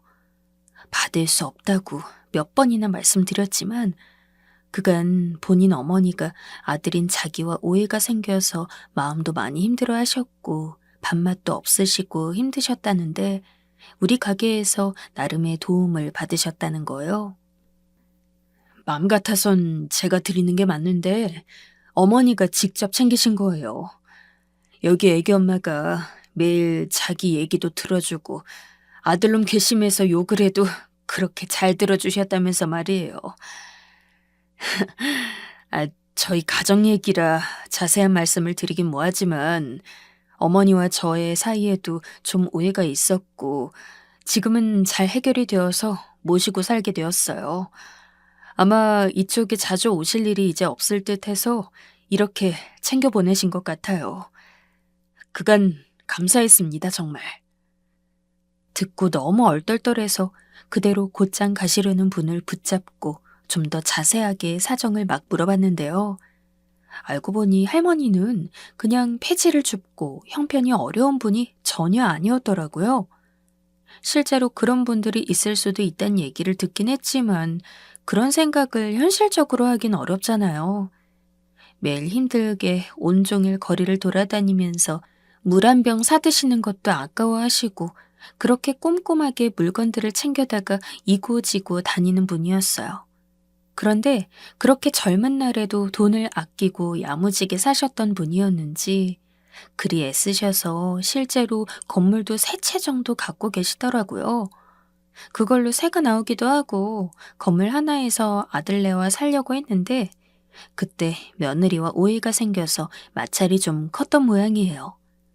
본인 생각만 하셔서 아들과 살고 싶었던 건데 며느리도 나름 고부간의 갈등이 있었던 건지 뭔지 아무튼 틀어졌나 보더군요. 그때 할머니는 상심을 크게 하시고 혼자 떨어져서 이렇게 이 동네로 와서 대뜸 작은 방을 구해다가 살게 되신 것이었고 본인이 원래 살던 모습대로 폐지를 주우며 그리고 스트레스로 입맛 살맛 다 없어서 무기력하게 지내셨나 봐요. 그럼 그때 충분히 식사값을 내실 수도 있던 환경이신 것 같은데 왜 그냥 드셨던 걸까 싶기도 하지만 말이에요.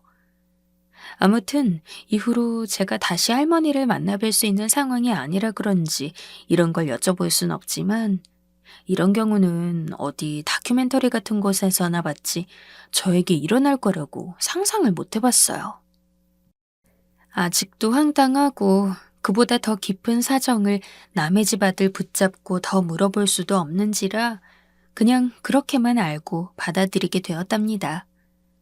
우리 남편은 무슨 그런 일이 다 있냐며 아직까지도 황당해하고 있는 중이고요. 그 일이 일어난 지 시간이 좀 지났음에도 불구하고 아직도 제가 할머니 화제를 꺼내면 어안이 벙벙한 얼굴로 자기는 이해할 수가 없다고 한답니다. 그래서 저도 확실히 저만 납득이 안 가는 건 아니구나 싶어 여기에도 사연을 보내보게 되었어요. 제 돈 같지 않은 느낌이 들어서 여전히 쓰지 못하고 그대로 통장 안에 넣어두기만 했는데요. 받을 생각이 없었다 쳐도 일단 받았으니 제 돈이 되었지만 그냥 생각할수록 여전히 어색하고 좀 황당하기만 합니다. 이런 날도 있다고 생각하면 되는 걸까요?